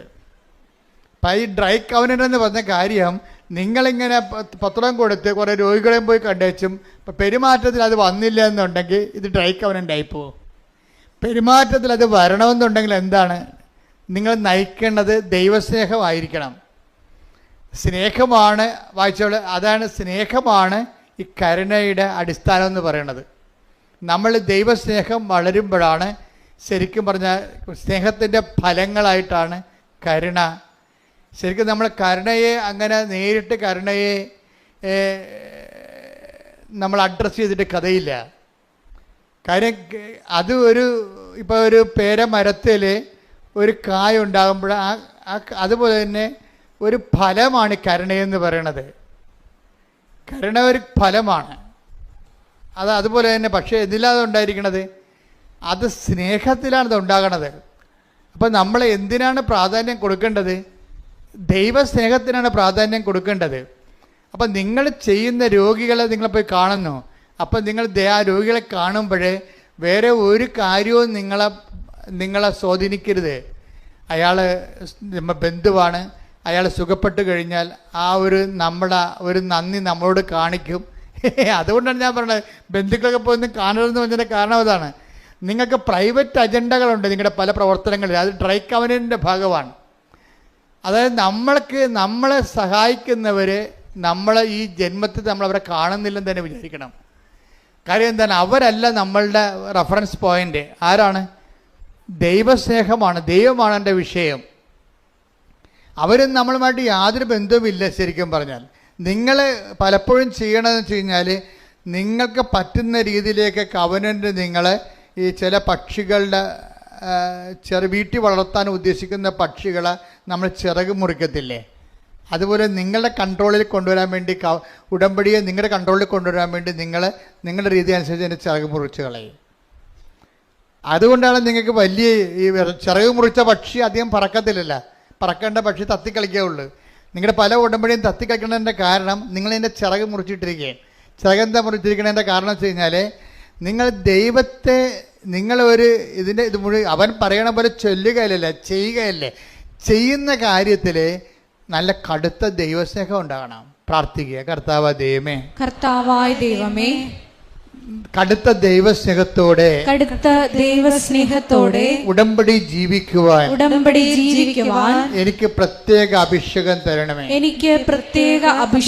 നൽകണമേ. ഈ ദൈവസ്നേഹത്തിന്റെ കാര്യം പറയുമ്പോൾ എപ്പോഴും നമ്മൾ ശ്രദ്ധിക്കേണ്ട ഒരു കാര്യം എന്ന് വെച്ച് പറഞ്ഞാൽ, അതായത് നമ്മൾ ഈ കൈ കൊടുത്തിരിക്കുന്ന കക്ഷി ഒന്നും മുതലാകാത്ത കക്ഷിയാണ്. അതെപ്പോഴും നമ്മൾ മനസ്സിലാക്കണം. ദൈവമായിട്ടുള്ള ഇടപാടായത് കാരണം ദൈവത്തിനാണെങ്കിൽ ഒന്നും മുതലാകത്തില്ല. നമ്മൾ തലകുത്തി നിന്നാലും ദൈവം അത് സാധാരണ കാര്യമേ ഉള്ളതെന്ന് പറഞ്ഞിട്ട് തിരുത്തി കളയും. ഇത് ഭയങ്കര സീരിയസ് കാര്യത്തിൽ ദൈവം ഇതിൻ്റെ അകത്ത് ഇൻവെസ്റ്റ് ചെയ്തിരിക്കുന്നത് ഭയങ്കര ഇൻവെസ്റ്റ്മെൻ്റാണ്. എന്താണ്? തൻ്റെ ഏകജാതനെ നൽകാൻ തക്കവിധം ദൈവം അത്രമാത്രം. യോഹന്നാൻ 3:16 എന്തെന്നാൽ അവനിൽ വിശ്വസിക്കുന്ന ഏവനും നശിച്ചു പോകാതെ നിത്യജീവൻ പ്രാപിക്കുന്നതിന് വേണ്ടി തന്റെ ഏകജാതനെ നൽകാൻ തക്കവിധം ദൈവം ലോകത്തെ അത്രമാത്രം സ്നേഹിച്ചു. ഇതാണ് റേഞ്ച് ഓഫ് ലവ് എന്ന് പറഞ്ഞത്. ദൈവത്തിന്റെ റേഞ്ച് അതാണ്. ദൈവം ഇതിൻ്റെ ഇനി ഒന്നും ദൈവത്തിൻ്റെ കയ്യിലില്ലാത്ത രീതിയിലാണ് ദൈവം സ്പെൻഡ് ചെയ്തിരിക്കുന്നത്. തൻ്റെ കയ്യിലുണ്ടായിരുന്ന ഏറ്റവും വലിയ സ്വത്ത് നിധിയും എന്താണ്? തൻ്റെ ഏകജാതനാണ്. ആ തൻ്റെ ഏകജാതൻ നിർമ്മിച്ചതാണ് കുരിശ്. കുരിശിലെ ബലിയും പാപത്തിന് പരിഹാരവും നമ്മളുടെ നിത്യതയിലേക്കുള്ള നമ്മുടെ വീണ്ടെടുപ്പും. ഈ ഒരു കോൺസെപ്റ്റ് നമ്മളെ എപ്പോഴും തലച്ചോറിനെ ഇങ്ങനെ തീ കത്തിക്കണം. എന്താണ്? ദൈവം തൻ്റെ ഏകജാതനെ പറഞ്ഞേ, ദൈവം തന്റെ ഏകജാതനെ നൽകാൻ തക്കവിധം എന്നെ സ്നേഹിച്ചു. അതിനാൽ ഞാനും എല്ലാത്തിനേക്കാൾ ഉപരിയായി ദൈവത്തെ സ്നേഹിക്കുകയും ദൈവത്തിന് വേണ്ടി ജീവിക്കുകയും ചെയ്യണം. കർത്താവേ, ഉടമ്പടി എടുത്ത് അതിനായി പരിശ്രമിക്കുന്ന എന്റെ മേൽ അങ്ങയുടെ അനവധിയായ വാത്സല്യത്തെ നിറക്കണമേ. സ്തുതിക്കട്ടെ. ഹല്ലേലൂയ, ഹല്ലേലൂയ, ഹല്ലേലൂയ. വിശുദ്ധ പരമ ദിവ്യകാരുണ്യത്തിന് എന്നേരവും ആരാധനയും സ്തുതിയും പുകഴ്ചയും ഉണ്ടായിരിക്കട്ടെ. അച്ഛൻ എന്തുകൊണ്ടാണ് ഇത്രയും വളരെ നിശ്ചിതമായ രീതിയിൽ, ഒത്തുതീർപ്പില്ലാത്ത രീതിയിൽ സുവിശേഷ വിഹിതമായി സംസാരിക്കണം? അപ്പം നിങ്ങൾ ഓർക്കും ഇത് നോൺ പ്രാക്ടിക്കൽ ആണല്ലോ എന്ന് ഓർക്കും. ഒരു ഏറ്റവും ഈസിയായിട്ട് പ്രാക്ടിക്കലായിട്ടുള്ള കാര്യങ്ങളാണ്. നിങ്ങളോട് ഞാൻ എന്താ പറഞ്ഞത്? എന്ത് ചെയ്യുമ്പോഴും അതിൻ്റെ വോളിയം ഓഫ് ലവ്, ദൈവത്തെ സ്നേഹിക്കുന്ന കാര്യത്തിന് ഫസ്റ്റ് റെഫറൻസ് വരണം. നിങ്ങൾ എന്ത് ചെയ്യുന്നു അതിൻ്റെ ഉദ്ദേശം നിങ്ങൾ ഉടമ്പടി വെച്ചിരിക്കുന്ന നിയോഗങ്ങൾ നിറവേറുക എന്നല്ല. അതിനെക്കുറിച്ച് നിങ്ങൾ ബോധറാകരുത്. അത് ഓൾറെഡി നമ്മൾ മാതാവിൻ്റെ മുമ്പിൽ ഏൽപ്പിച്ച് കഴിഞ്ഞു ഓൾറെഡി. ഇനി നമ്മുടെ സബ്ജക്റ്റ് അല്ലത്. നമ്മുടെ സബ്ജക്റ്റ് എന്ന് പറയണത് നമ്മളുടെ നിലവാരത്തിൽ നിന്ന് ദൈവസ്നേഹത്തിൻ്റെ ഉന്നതമായ സ്റ്റെപ്പുകളിലേക്ക് നമ്മൾ വളർന്നുകൊണ്ടേയിരിക്കണം. അത് വളർന്നുകൊണ്ടിരിക്കുമ്പോൾ ഇപ്പോൾ 13:5 വായിച്ച്, 1 Corinthians 13:5, 13:6, 13:7 വായിച്ച്. 1 Corinthians 13:5 മുതലുള്ള തിരുവചനങ്ങൾ. സ്നേഹം അനുചിതമായി പെരുമാറുന്നില്ല, സ്വാർത്ഥം അന്വേഷിക്കുന്നില്ല, കോപിക്കുന്നില്ല, വിദ്വേഷം പുലർത്തുന്നില്ല, അത് അനീതിയിൽ സന്തോഷിക്കുന്നില്ല, സത്യത്തിൽ ആഹ്ലാദം കൊള്ളുന്നു, സ്നേഹം സകലതും സഹിക്കുന്നു, സകലതും വിശ്വസിക്കുന്നു, സകലതും പ്രത്യാശിക്കുന്നു. ലോകത്തിലെ ഒരു സാഹിത്യത്തിൽ പോലും ഈ ഭൂമിയിൽ പുലരേണ്ട ഈ ദൈവസ്നേഹത്തെക്കുറിച്ച് ഇത്രയും സ്കാൻ ചെയ്തിട്ടുള്ള ഉത്തമമായിട്ടുള്ള ഒരു വെളിപാട് കാണത്തില്ല. എന്താണ് അവസാനം പറയണത്? സ്നേഹം സകലത്തെയും അതിജീവിക്കുന്നുവെന്നാണ്. അപ്പം എനിക്ക് തോന്നുന്നത് നിങ്ങൾ എപ്പോഴും നമ്മൾ ശ്രദ്ധിക്കേണ്ടത്, നമ്മൾക്ക് പല കാര്യങ്ങളെ അതിജീവിക്കാൻ കഴിയുമ്പോൾ നിങ്ങൾ തിരിച്ചറിയണം നിങ്ങൾ ആ ലവ് ലെവലിലായെന്നറിയണം. പല കാര്യങ്ങളെ അതിജീവിക്കാൻ കഴിയുമ്പോൾ ജീവിതത്തിൽ അതിജീവിക്കാൻ വേണ്ടി കുറേ കാര്യങ്ങൾ ദൈവം തരും. അത് നിങ്ങളുടെ ലവ് ലെവൽ അറിയാൻ വേണ്ടിയാണ്. അല്ലാതെ ദൈവം നിങ്ങളെ സങ്കടപ്പെടുത്താനോ വിഷമിപ്പിക്കാനല്ല. ഉടമ്പടിയിലാണെങ്കിൽ പോലും ചില സമയത്ത് ചില ഡോസ് തരും. നിങ്ങൾക്ക് വിഷമമുണ്ടാക്കുന്ന സാഹചര്യങ്ങളുണ്ടാവും. പക്ഷെ അത് നിങ്ങൾ ഓർക്കുക, എന്താണ്? അത് നിങ്ങളെ വിഷമിപ്പിക്കാനല്ല, നിങ്ങളുടെ ലവ് ലെവല് കൗണ്ട് ചെയ്യാൻ വേണ്ടിയുള്ള ദൈവത്തിൻ്റെ നടപടിക്രമത്തിൻ്റെ ഭാഗമാണ്. ഇപ്പോൾ ഉദാഹരണത്തിന് ഈ തോബിത്ത് പോകണല്ലേ, തോബിത്ത് പറഞ്ഞിട്ട് തോബിയാസ് പൈസ വാങ്ങിക്കാൻ വേണ്ടി, വെള്ളി മേടിക്കാൻ വേണ്ടി പോകുന്ന വഴിക്ക് എന്നാ പറ്റും? ടൈഗ്രീസ് നദിയിൽ ഇറങ്ങി കുളിക്കും. നോക്കിയേ, ഇപ്പോൾ വഴിക്ക് പോവുകയാണ്, പോണ വഴിക്ക് ഉണ്ടാകുന്ന ഇൻഡാസ് കണ്ടില്ലേ? നോക്കി വായിച്ചേ. തോബിത്ത് 6:1 മുതലുള്ള തിരുവചനങ്ങൾ. തോബിത്ത് 6-ാം അധ്യായം 1 മുതലുള്ള തിരുവചനങ്ങൾ. അവർ യാത്ര ചെയ്ത് വൈകുന്നേരം ടൈഗ്രീസ് നദിയുടെ തീരത്തെത്തി അവിടെ താമസിച്ചു. തോബിയാസ് കുളിക്കാൻ നദിയിലിറങ്ങി. അപ്പോൾ ഒരു മത്സ്യം മുകളിലേക്ക് ചാടി. അത് അവനെ വിഴുങ്ങിക്കളയുമായിരുന്നു. അപ്പൊ ചില്ലറ മത്സ്യമല്ല കേട്ടോ, 10-70 കിലോ തൂക്കമുള്ള ആളാണ് തോബിയാസ്. അപ്പൊ അവനെ വിഴുങ്ങണമെങ്കിൽ ഒരു 100 കിലോ തൂക്കമുള്ള മത്സ്യമാണ് വന്നിരിക്കുന്നത്. നമ്മുടെ തൂക്കത്തിനൊത്ത പ്രശ്നമല്ല നമുക്ക് ഉണ്ടാകണത്, ഓർത്തേക്കണം. നമ്മുടെ തൂക്കത്തിനൊത്ത കഴിവിനൊത്ത പ്രശ്നമല്ല നമുക്ക്. നമ്മുടെ കഴിവിനൊത്താണെങ്കിൽ പ്രശ്നമല്ലല്ലോ. പ്രശ്നമെങ്കിൽ യഥാർത്ഥത്തിൽ വരണത് ഇപ്പോൾ 70 കിലോ തൂക്കമുണ്ട് തോബിയാസിന്. അവന് വിഴുങ്ങാൻ തന്നെ മത്സ്യത്തിനെന്ന് പറയുമ്പോൾ 70 കിലോനാണോ ഉള്ളത്? അല്ല, അതിന് 100-300 കിലോനുണ്ടാകും. വലിയ സാധനമാണത്. അപ്പോൾ ഇവനെ വിഴുങ്ങുമെന്നാകുമ്പോഴുണ്ട് അസറിയാസ് എന്ന് പറയുന്ന ദൂതൻ ഇവരെ കൊണ്ടുവന്ന് ദൈവം ഏൽപ്പിച്ചൊരാളാണ്. ദൂതൻ കരക്ക് നിൽക്കുന്നുണ്ട്. ഈ മത്സ്യം വെള്ളത്തിൽ ഇറങ്ങി കുളിക്കണ തോബിയാസിനെ വിഴുങ്ങാൻ വേണ്ടി ഈ ഭീമാകാരമായ മത്സ്യം വരുമ്പോൾ തോബിയാസ് പേടിച്ചിട്ട് കരക്ക് നോക്കും, ദൂതനിടയ്ക്ക് നോക്കും. ദൂതൻ പറയും അതിനൊക്കെ പിടിക്കാൻ പറയും. അതാണ് വിഷയം. അതിനെ പിടിച്ച് കരക്കിടാൻ പറയും. അപ്പോൾ അത് പറഞ്ഞപ്പോൾ തന്നെ ഈ മനുഷ്യന്, അത്രയും നേരം ഭയം കൊണ്ടിരുന്ന മനുഷ്യന് ഇതിനെ പിടിക്കാനുള്ള ആവേശവും ആരോഗ്യവും കിട്ടും. ഒരു പ്രശ്നം ഉടമ്പടിക്കാലത്ത് ഉണ്ടാകുമ്പോൾ ഓർക്കണം, അത് തരണം ചെയ്യാനുള്ള കഴിവ് ദൈവം നിന്നിൽ വളർത്തിയിരിക്കുന്നെന്ന്. കൈയടിക്കട്ടെ, ശ്രദ്ധിക്കട്ടെ.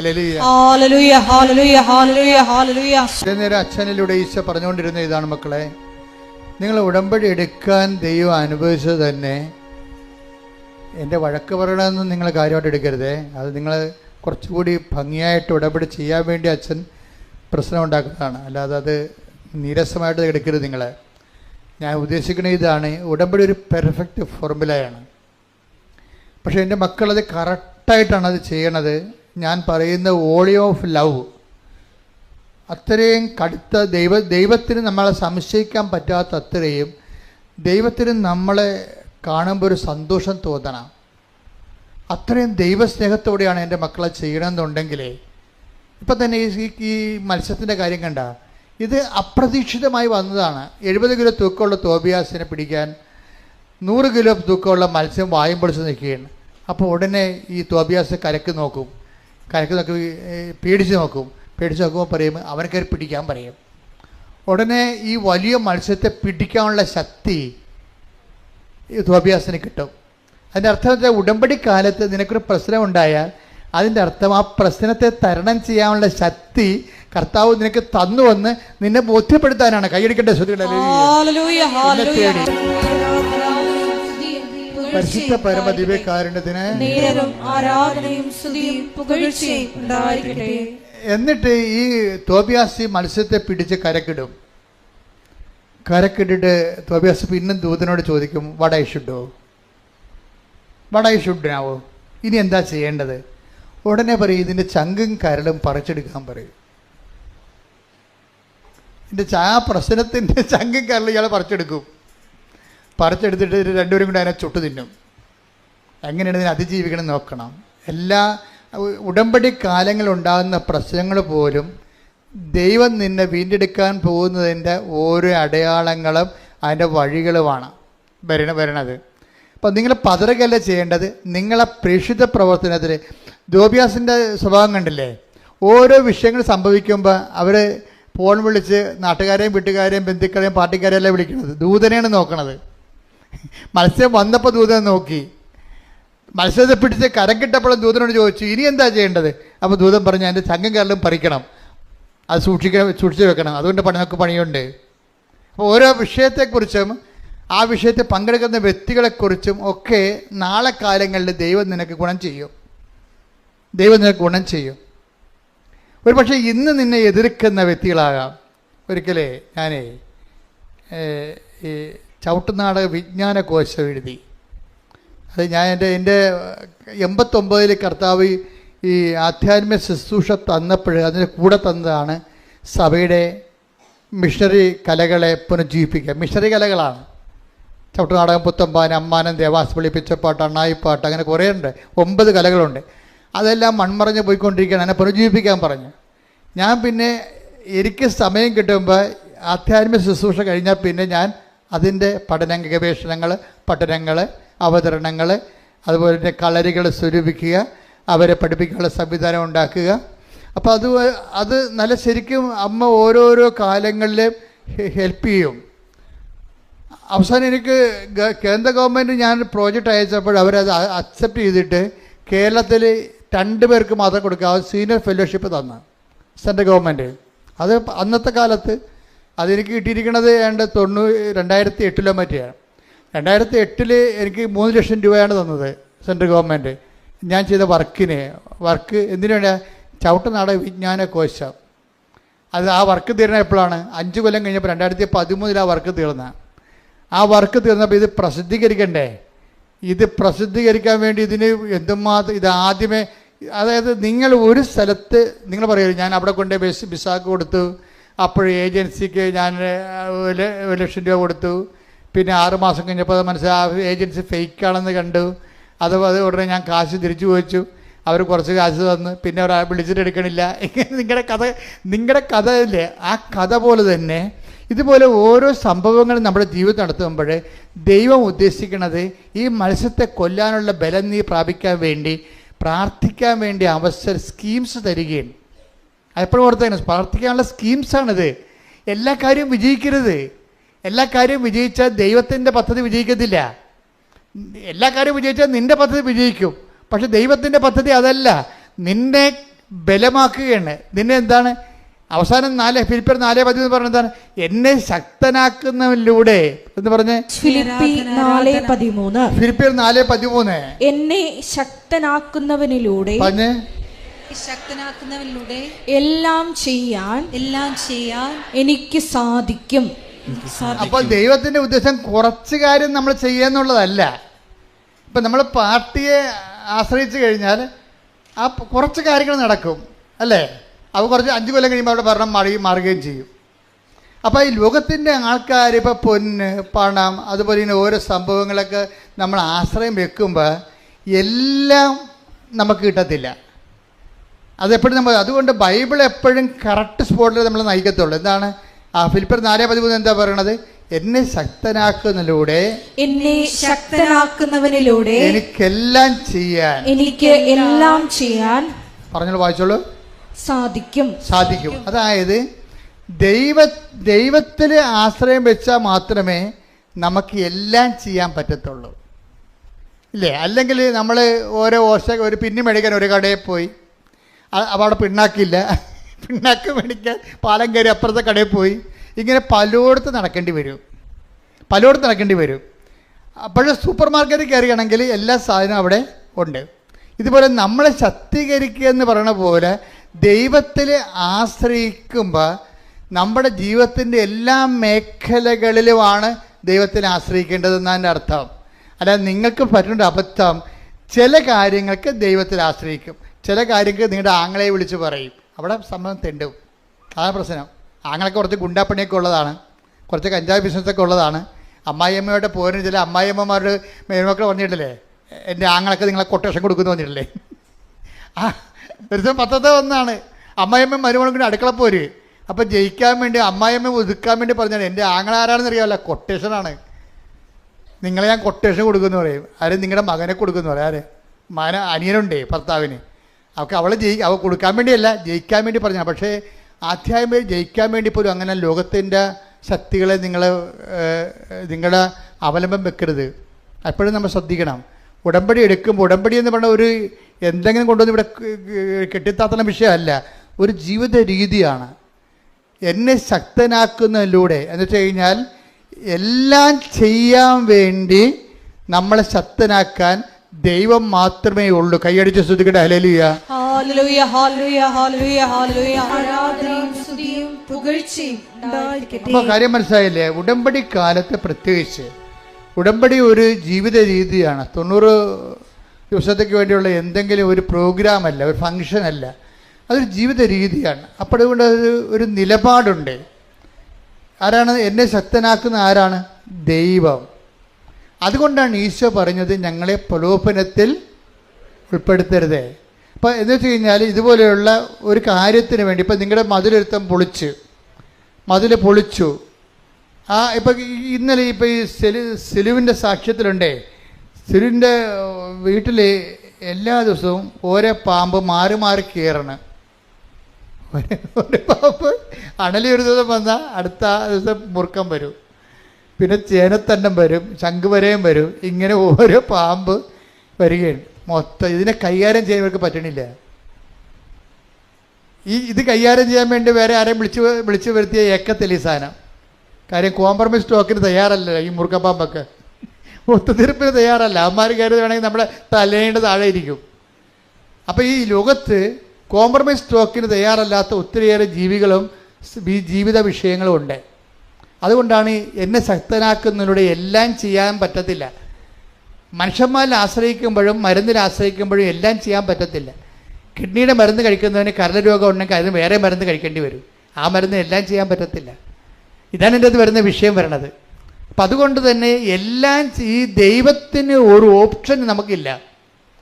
നിങ്ങൾ ഉടമ്പടിക്കാലം ശ്രദ്ധിക്കുമ്പോൾ തന്നെ ഓർക്കുക, ഞാൻ ഉടമ്പടിയിലാണ്, അതുകൊണ്ട് എനിക്ക് ഇന്ന കാര്യങ്ങൾ നിലപാടുകൾ ദൈവവിഹിതമായ നിലപാട് എടുത്തത്. ദൈവത്തിന് ഒന്നാം സ്ഥാനം കൊടുക്കണം നിലപാട് എടുക്കാൻ പറ്റത്തുള്ളൂ. ഇനി ദൈവത്തിന് ഒന്നാം സ്ഥാനം കൊടുക്കാൻ പറ്റാത്ത രീതിയിൽ മനുഷ്യന് ഒന്നാം സ്ഥാനം കൊടുക്കണമെന്ന് നിലപാട് എടുക്കേണ്ട സാഹചര്യങ്ങൾ ഉണ്ടാകും. അതിനാണ് പ്രലോഭനമെന്ന് പറയണത്. മനസ്സിലായില്ലേ? അതിന് കർത്താവ് എൻ്റെ മരുന്നെന്താ പറഞ്ഞിരിക്കണത്? അത് ബ്ലോക്ക് ചെയ്ത് പ്രാർത്ഥിക്കാൻ പറഞ്ഞിരിക്കുകയാണ്. കാര്യം നിങ്ങൾ അങ്ങനെ വന്നാൽ നിങ്ങൾ വീണ് പോകും. അതുകൊണ്ട് ഇങ്ങനെ ദൈവത്തിനേക്കാൾ വലിയ ഒരു സംവിധാനത്തിൽ നമ്മൾ ആശ്രയിക്കുന്ന എന്ന് ദൈവത്തെക്കാൾ വലിയ സംവിധാനമാണെന്ന് മിഥ്യാധാരണയിൽ നമ്മൾ മനുഷ്യന്മാരിൽ ആശ്രയിക്കാതിരിക്കാൻ വേണ്ടിയാണ് ദൈവം അങ്ങനെ പറഞ്ഞിരിക്കുന്നത്. അതുകൊണ്ട് എന്താണ്? പ്രലോഭനങ്ങളിൽ ഉൾപ്പെടുത്തരുത്. നമ്മളത് സെക്സായിട്ട് മനസ്സിലാക്കി. സെക്സ് അല്ല പ്രശ്നം. പക്ഷേ എന്താ പ്രശ്നം എന്താണെന്ന് വെച്ച് കഴിഞ്ഞാൽ, ദൈവത്തെക്കാൾ നിൻ്റെ കർത്താവ് ദൈവം ഞാനാകുന്നു എന്ന് പറഞ്ഞാൽ ആദ്യമേ അവിടെ നിന്നാണ് ഈ പ്രലോഭനം സ്റ്റാർട്ട് ചെയ്യണത്. ഞാനല്ലാതെ മറ്റൊരു ദൈവം നിനക്ക് ഉണ്ടാവരുത്. ദൈവത്തിൻ്റെ സ്ഥാനത്ത് നമ്മൾ സ്വർണം ചിലപ്പോൾ ദൈവമായിട്ട് വരും. ദൈവം ഇപ്പോൾ ഒരു സ്വർണം നമുക്ക് വാങ്ങിച്ചിട്ട് തരണില്ല അവർ. അപ്പം ഞാൻ കഴിഞ്ഞ ആഴ്ച പറഞ്ഞതാണ് നിങ്ങളോട്, വായ്പ വാങ്ങിച്ചതാണ്. പക്ഷെ അവർ വിറ്റ് മാറ്റി, അവർ തന്നില്ല. അവരോട് വിളിച്ച് പറഞ്ഞ് അപ്പോൾ അവർ ചോദിക്കണമെന്ന് വെച്ച് കഴിഞ്ഞാൽ, ചില ആൾക്കാർക്ക് ഭയങ്കര അഹങ്കാരം ഉണ്ടല്ലോ, അവരെ കയ്യിൽ നിന്ന് കുഴപ്പം സംഭവിച്ചു. പക്ഷെ ഇപ്പോൾ അവർ പറഞ്ഞത് എന്താണെന്നറിയാമോ? മേടിക്കാമെങ്കിൽ മേടിക്കാനാണ് പറയണത്. നമ്മുടെയൊക്കെ എന്ത് സ്വർണ്ണം അരിയും തിന്ന് ആശ്വാസത്തിനും കടിച്ച് എന്നിട്ടും പട്ടിക്ക് മുറിവുറപ്പ് എന്ന് പറഞ്ഞ പോലെ നമ്മൾ വരുന്ന അനുഭവങ്ങൾ ആ തരവാണ്. അപ്പോൾ ഇങ്ങനെയുള്ള അനുഭവങ്ങളുടെ വരുമ്പോൾ നമ്മളെന്ത് ചെയ്യും? അപ്പോഴും ഞാൻ ഉടമ്പടി എടുത്തിരിക്കുന്നത് കൊണ്ടാണ് ഈ 90 ദിവസം കഴിയട്ടെ, നിൻ്റെ കൈയും കാലും ഞാൻ വിട്ടു എന്ന് പറയും. അതാണ് പ്രശ്നം. അവിടെയുടെ പ്രശ്നം. ഇതാണ് പ്രലോഭനം എന്ന് പറയണത്. പറഞ്ഞ മനസ്സിലായില്ലേ? നിങ്ങളിങ്ങനെ 90 ദിവസം കഴിയുമ്പോൾ കൈയും കാലും വിട്ടുമെന്ന് ദൈവത്തിന് അറിയാം. അതുകൊണ്ട് ഉടമ്പടി ഇപ്പം തന്നെ നിരക്കാൻ തുടങ്ങിയിരിക്കണത്. നിങ്ങൾ ആരാണെന്നറിയാവില്ല, മനുഷ്യനിലുള്ളത് എന്താണെന്ന് അവനെ അറിയാവുന്ന. അതാണ് വിഷയം. 2:24 എടുത്തേ. ശ്രുതികട ഹല്ലേലൂയ. യോഹന്നാൻ ശ്രുതികട ഹല്ലേലൂയ. യോഹന്നാൻ 2:24. യേശുവാകട്ടെ അവരെ വിശ്വസിച്ചില്ല, കാരണം അവൻ അവരെയെല്ലാം അറിഞ്ഞിരുന്നു. 25. മനുഷ്യനെ പറ്റി ആരുടെയും സാക്ഷ്യം അവന് ആവശ്യമായിരുന്നില്ല. മനുഷ്യനിലുള്ളത് എന്താണെന്ന് അവൻ വ്യക്തമായി അറിഞ്ഞിരുന്നു. അതാ പറയാം, വൃത്തിയായിട്ടും വ്യക്തമായിട്ടും അറിയാം. അതുകൊണ്ടാണ് ഉടമ്പടി ലാഗ് ചെയ്യാൻ കാര്യത. നിങ്ങൾ എന്ത് ഉരുപ്പടിയാണെന്നുള്ളതിനെക്കുറിച്ച്, കാതലാണോ വെള്ളയാണോ എന്നുള്ളത് അറിയാൻ പറ്റും. മരം വിൽക്കുന്ന ആൾക്കാർ വരത്തില്ലേ? അപ്പോൾ അവർ നമ്മൾ ആഞ്ഞിലേക്ക് കാണിക്കുമ്പോൾ പറയും, എൻ്റെ ചേച്ചി ഇത് കൂടെ ഒന്നും കിട്ടത്തില്ല, ഞാൻ 14,000 രൂപ തന്നെ ഞാൻ കൂടുതലാണ് പറഞ്ഞത്, ഇത് മുഴുവൻ വെള്ളയാണെന്ന് പറയും. ചിലപ്പോൾ കള്ളത്തിലായിരിക്കും അത് പറയണതേ, നമുക്കിപ്പോൾ അത് ലാഭത്തിൽ കിട്ടാൻ വേണ്ടിയാണ്. പക്ഷേ എന്നാലും ശരി, ഒരു വ്യക്തിയെ കാണുമ്പോൾ ദൈവം കാതലാണോ വെള്ളയാണോ എന്ന് പറയും. എന്ന് വെച്ച് കഴിഞ്ഞാൽ ഈ കാര്യം കണ്ടു കഴിയുമ്പോൾ നമ്മൾ ആരായിരിക്കും ദൈവത്തിന് അറിയാം. അതുകൊണ്ടാണ് 2:25 പറയണത്. എന്താണ്? മനുഷ്യനുള്ളത് എന്താണെന്ന് അവന് നേരത്തെ അറിയാമായിരുന്നു. അത് സീരിയസ് നിസ്സാര വിഷയമല്ല. അതായത് ഇതുപോലെ ഒരു വിഷയം വന്നു കഴിഞ്ഞാൽ നീ ദൈവത്തെ വിട്ടു നിൽക്കും. ഇപ്പോൾ കഴിഞ്ഞ ദിവസങ്ങളിൽ ഇവിടെ ഒരു ഗോവയെന്ന് ഒരു സഹോദരി വന്ന, അപ്പം ഞാൻ അവരെ പ്രാർത്ഥിച്ചപ്പോൾ എനിക്കെന്തോ പന്തികേട് തോന്നി, നോട്ട് റൈറ്റ് എന്ന് തോന്നി. അപ്പം ഞാനിവിടെ രണ്ടാമത് ഇവരുടെ ചീട്ടെടുത്ത് കൂട്ടത്തിൽ നിന്ന് എടുത്ത് രണ്ടാമത് പൊക്കിയെടുത്ത് വായിച്ച് നോക്കിയപ്പോൾ പുതിയ ഉടമ്പടിയാണ്. പുതിയ ഉടമ്പടിക്കാർ ചില NRIക്കാരാണെങ്കിൽ ചിലപ്പോൾ എമർജൻസി ആണെങ്കിൽ അവർ 5 കൊല്ലം കഴിഞ്ഞാലേ പിന്നെ വരത്തുള്ളൂ. അവരച്ഛൻ കാണാൻ ചിലപ്പോൾ അവർക്ക് ഈ വിഷയം സീരിയസ് ആണെങ്കിൽ അനുവദിക്കും, വിഷയം സീരിയസ് ആണെങ്കിൽ അനുവദിക്കും. പക്ഷേ ഇവർ ഗോവക്കാരത്തെയാണ്. ഇവർ ചെയ്യേണ്ടതെന്ന് വെച്ച് കഴിഞ്ഞാൽ ഉടമ്പടി എടുത്തിട്ട് ആ ഉടമ്പടി ജീവിക്കണം. ആദ്യം പോയി ഇവർ കത്തോലിക്കരാണെങ്കിൽ പോയി കുമ്പസാരിക്കണം. ആ ഉടമ്പടി ജീവിച്ചിട്ട് 90-ാം പക്കമാണ് തിരിച്ച് വന്നിട്ട് അവർ കാണാൻ പറ്റണമെങ്കിൽ, അത്യാവശ്യമായിട്ട് കാണണമെങ്കിൽ കാണേണ്ടത്. ഇവരങ്ങനെ ഒന്നുമില്ലാതെ നേരെ ഉടമ്പടി എടുത്തിട്ട് നേരെ. അപ്പം ഞാൻ മാനേജറെ വിളിപ്പിച്ച് പറഞ്ഞ് നിങ്ങൾ അവിടെ ചതിക്കാനിരിക്കണമെന്ന് ചോദിച്ചു. എന്താ പ്രശ്നം? അപ്പോൾ അയാൾ എന്നോട് പറയണത് 2 ദിവസമായിട്ട് അമ്മയും മകളും ഇവിടെ പുറകെ അടക്കുകയാണ്, അച്ഛനെ കാണണമെന്ന് പറഞ്ഞു. അപ്പോൾ കണ്ടാൽ വെച്ചപ്പോൾ എന്താ വിഷയം? അപ്പോൾ ഇവിടെ സൂര്യകരായിട്ട് പുള്ളി ചുറ്റെടുത്ത് വിടും. അപ്പം ഞാനിവിടെ പിടിച്ചു. എനിക്ക് ആളെ കാണുമ്പോൾ അറിയാൻ പറ്റും പെശകല്ല. ഞാൻ ഈ ചീട്ട് 2ാം വായിച്ച് നോക്കിയപ്പോൾ എന്താ പറ്റുമെന്നറിയാമോ? ഇവരെഴുതി വെച്ചിരിക്കുന്ന കാര്യം ഇവർ ഭർത്താവുമായിട്ട് പിരിഞ്ഞ് താമസിക്കുകയാണ്. എന്നിട്ട് ഇപ്പോൾ 19 കൊല്ലം കഴിഞ്ഞ് അവിടെ മകൻ അവരുടെ ഭർത്താവിൻ്റെ കൂടെയാണ്. അപ്പോൾ ആ മകനെ തിരിച്ചു കിട്ടാൻ വേണ്ടിയാണ് ഉടമ്പടി എടുത്തിരിക്കുന്നത്. എനിക്ക് തോന്നുന്നത് കിട്ടുമെന്ന്. കാര്യം അതിന് കുറേ ചടവ് നിവർത്താനുണ്ട്. കാര്യം ഒന്നാമത്തെ കാര്യം, ആരാണ് ആദ്യം പിരിഞ്ഞതെന്ന് അറിയണം. ഇവളാണ് ഇട്ടച്ചും പോകുന്നത്, അവനാണ് പോകുന്നതെന്ന്. അവനാണ് ഇവളെ ഉപേക്ഷിച്ചതെങ്കിൽ തീർച്ചയായിട്ടും നമുക്ക് പ്രാർത്ഥിക്കുമ്പോൾ കർത്താവ് നീതിയുടെ പക്ഷം നിൽക്കും. ഒരു നീതിപക്ഷം ഉണ്ടല്ലോ. നമ്മളുള്ള പോക്കൃത്തെല്ലാം കാണിച്ചു കൂട്ടിച്ച് ഇവിടെ ഉടമ്പടി എടുക്കുമ്പോൾ എല്ലാം ഉരുത്തി കണ്ട് വായിലോട്ട് വിഴുങ്ങി തരുന്ന നമ്മൾ ആനയ്ക്ക് നമ്മൾ പട്ട കൊടുക്കുമെന്നാണ് വിചാരിക്കണത്. നടക്കത്തില്ല, ഒറ്റ നടക്ക് പോകത്തില്ല. ഒന്നാമത്തെ എനിക്ക് അവരോട് സംസാരിക്കാൻ നല്ല തിരക്കായിപ്പോയി, അല്ലെങ്കിൽ ഞാൻ അവരോട് ശരിക്കും സംസാരിച്ചു തരാം. എന്താ കാര്യം വെച്ച് കഴിഞ്ഞാൽ ആ വിഷയം ആദ്യം ചെയ്യേണ്ടത് എന്താണ്? ആര് പറഞ്ഞിട്ടാണ് നീ കൂദാശ ബന്ധം പിരിഞ്ഞത്? നിന്നെ ഉപേക്ഷിച്ചതാണെങ്കിൽ ഓക്കെ, ദൈവത്തെ അറിയാൻ പാലാത്തവർ അങ്ങനെ പല കാര്യം ചെയ്യും. ദൈവത്തെ അറിഞ്ഞിട്ടും അറിയാൻ പാലാതെ നടിച്ചുകൊണ്ട് നിൻ്റെ സൗകര്യത്തിന് വേണ്ടി നീ ആ പെങ്കൊച്ചിനെയും വിളിച്ചുകൊണ്ട് അവളെ പോകുന്നേ. നേരത്തെ ഇപ്പം 19ാമത്തെ വയസ്സിൽ ആൺകൊച്ചിനെ കൂടി വീട്ടിൽ നിർത്തി വേല എടുപ്പിക്കാൻ വേണ്ടി വിളിക്കുകയാണ്. കുറച്ച് കഴിഞ്ഞപ്പോഴാണ് ഒരു അരിശം കൊണ്ട് ആറ്റിച്ചാടുന്നവരെ വേറെ പല അരിശം എടുത്താൽ പിന്നെ അവിടെ പോകാൻ പറ്റത്തില്ല. ഇപ്പോഴെന്ത് 19ാം വയസ്സിൽ ആ പയ്യനെ കിട്ടണമെന്ന് പറയുകയാണ്. അതിനകത്ത് നീതി ഉണ്ടോ എന്ന് അറിയത്തില്ല. അവനാണ് ഇവളെ ഉപേക്ഷിച്ചെന്നുണ്ടെങ്കിൽ തീർച്ചയായിട്ടും നമുക്ക് അതിൻ്റെ അകത്തൊരു സ്കോപ്പുണ്ട്. പക്ഷേ അല്ലെങ്കിൽ സ്കോപ്പില്ലെന്ന് വെച്ച് കഴിഞ്ഞാൽ ഇവർ ഏകപക്ഷീയമായിട്ട് ഇറങ്ങിപ്പോകുന്നതാണ്, കൊച്ചിനെയും വിളിച്ചുകൊണ്ട് പോകുന്നതാണെങ്കിൽ സ്കോപ്പില്ല അതിൻ്റെ അകത്ത്. ഇനി ഇവിടെ സ്കോപ്പ് ഉണ്ടായിട്ട് നമ്മൾ എന്തെങ്കിലും തരത്തിൽ അയാൾക്ക് മനസ്സലിഞ്ഞ് ചിലപ്പോൾ ഈ കൊച്ചിനെ അമ്മയ്ക്ക് നിനക്കിഷ്ടമുള്ള പോകാമെന്ന് അവൻ പറഞ്ഞാൽ പോലും ദൈവത്തിരുസന്നിധിയിൽ ഈ സംഭവം ഇങ്ങനെ കിടക്കും. ദൈവത്തെ പോലും മാനിക്കാത്തവരാണ് ഞാൻ എപ്പോഴും നോക്കാറുണ്ട്, ഈ ഡൈവേഴ്സ് ചെയ്യുന്ന ആൾക്കാരിൽ ഒരു 50% ദൈവത്തെ മാനിക്കാത്തവരാണ്. ഇതൊരു വിവാദമാക്കേണ്ട കാര്യമില്ല. ഞാൻ 21 വർഷത്തോളം ഈ 89 മുതൽ 2000 ഇപ്പോഴുള്ള 25 വരെ 21 ലക്ഷത്തോളം മനുഷ്യരെ കൗൺസിലിട്ടാണ് ഞാൻ പറയണത്. ഡൈവേഴ്സ് ചെയ്യാൻ ഉദ്ദേശിച്ചവർ 50% ദൈവഭയം ഇല്ലാത്തവരാണ്. അവരുടെ അപ്പുറത്തെ കാര്യം നടന്നു പോരണം, അല്ലെങ്കിൽ അവരുടെ സൗകര്യം അനുസരിച്ച് കാര്യങ്ങൾ നടക്കണം. അതിനു വേണ്ടിയാണ്.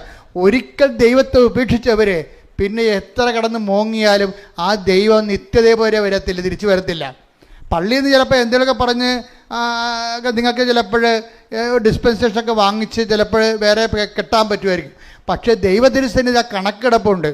കാര്യം എന്താണ്? നീ അമ്മ പറഞ്ഞു ഇന്നിപ്പോൾ അമ്മ ജീവിച്ചിരിപ്പില്ല, അത് നിന്നെ ചട്ടക്കയറ്റി ആൻറ്റിമാരിന്ന് ജീവിച്ചിരിപ്പില്ല, അതിലെല്ലാം തവള ചാണ പോലെ ചുവത്തേലിൽ ഒരു പൊടിയാട് കിടപ്പുണ്ട്. അവരെ നശിപ്പിച്ച ജീവിതമാണ് നിൻ്റെത്. അവർ പറഞ്ഞത് കേട്ടിട്ടാണ്.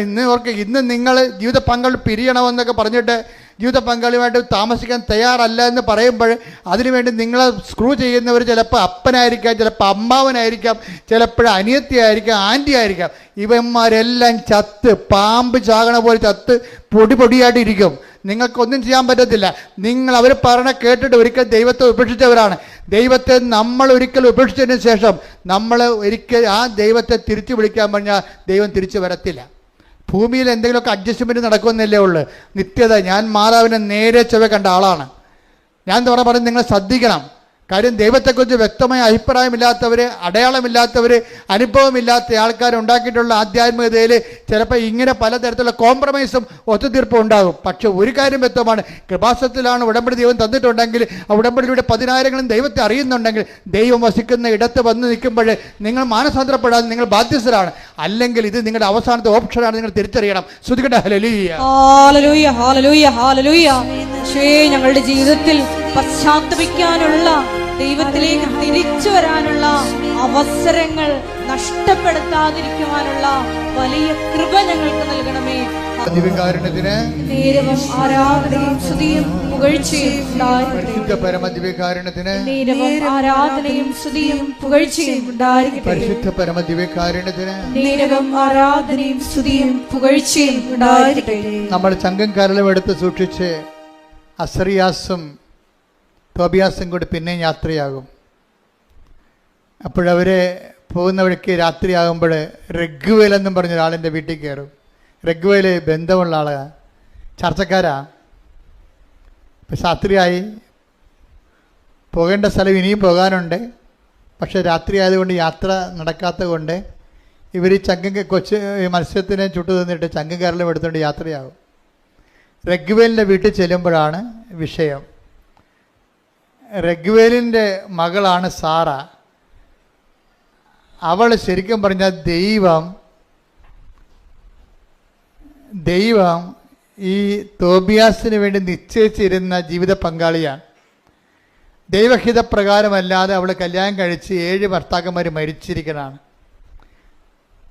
അതിനെക്കുറിച്ചൊക്കെ ബൈബിൾ നല്ല രസകരമായിട്ട് സംസാരിക്കുന്നുണ്ട്. പക്ഷേ റഗ്വേലിൻ്റെ വീട്ടിൽ ചെല്ലുമ്പോൾ അസറിയാസ്, ഈ ദൂതൻ പറയും, ഇത് നിൻ്റെ ജീവിത പങ്കാളിയാണ്, അവളെ കല്യാണം കഴിക്കാൻ നിനക്ക് തടസ്സമില്ലെന്ന് പറയും. അപ്പോൾ റഗ്വേലിനെ സാറായുടെ അപ്പന് അത് ബോധ്യമാകും. അപ്പോൾ സാറ കരഞ്ഞുകൊണ്ട് പറയും, എന്നെ കല്യാണം കഴിക്കരുത്, കാര്യം ഇന്ന രീതിയിൽ മരിച്ചിട്ടുള്ളതാണ് ഭർത്താക്കന്മാർ.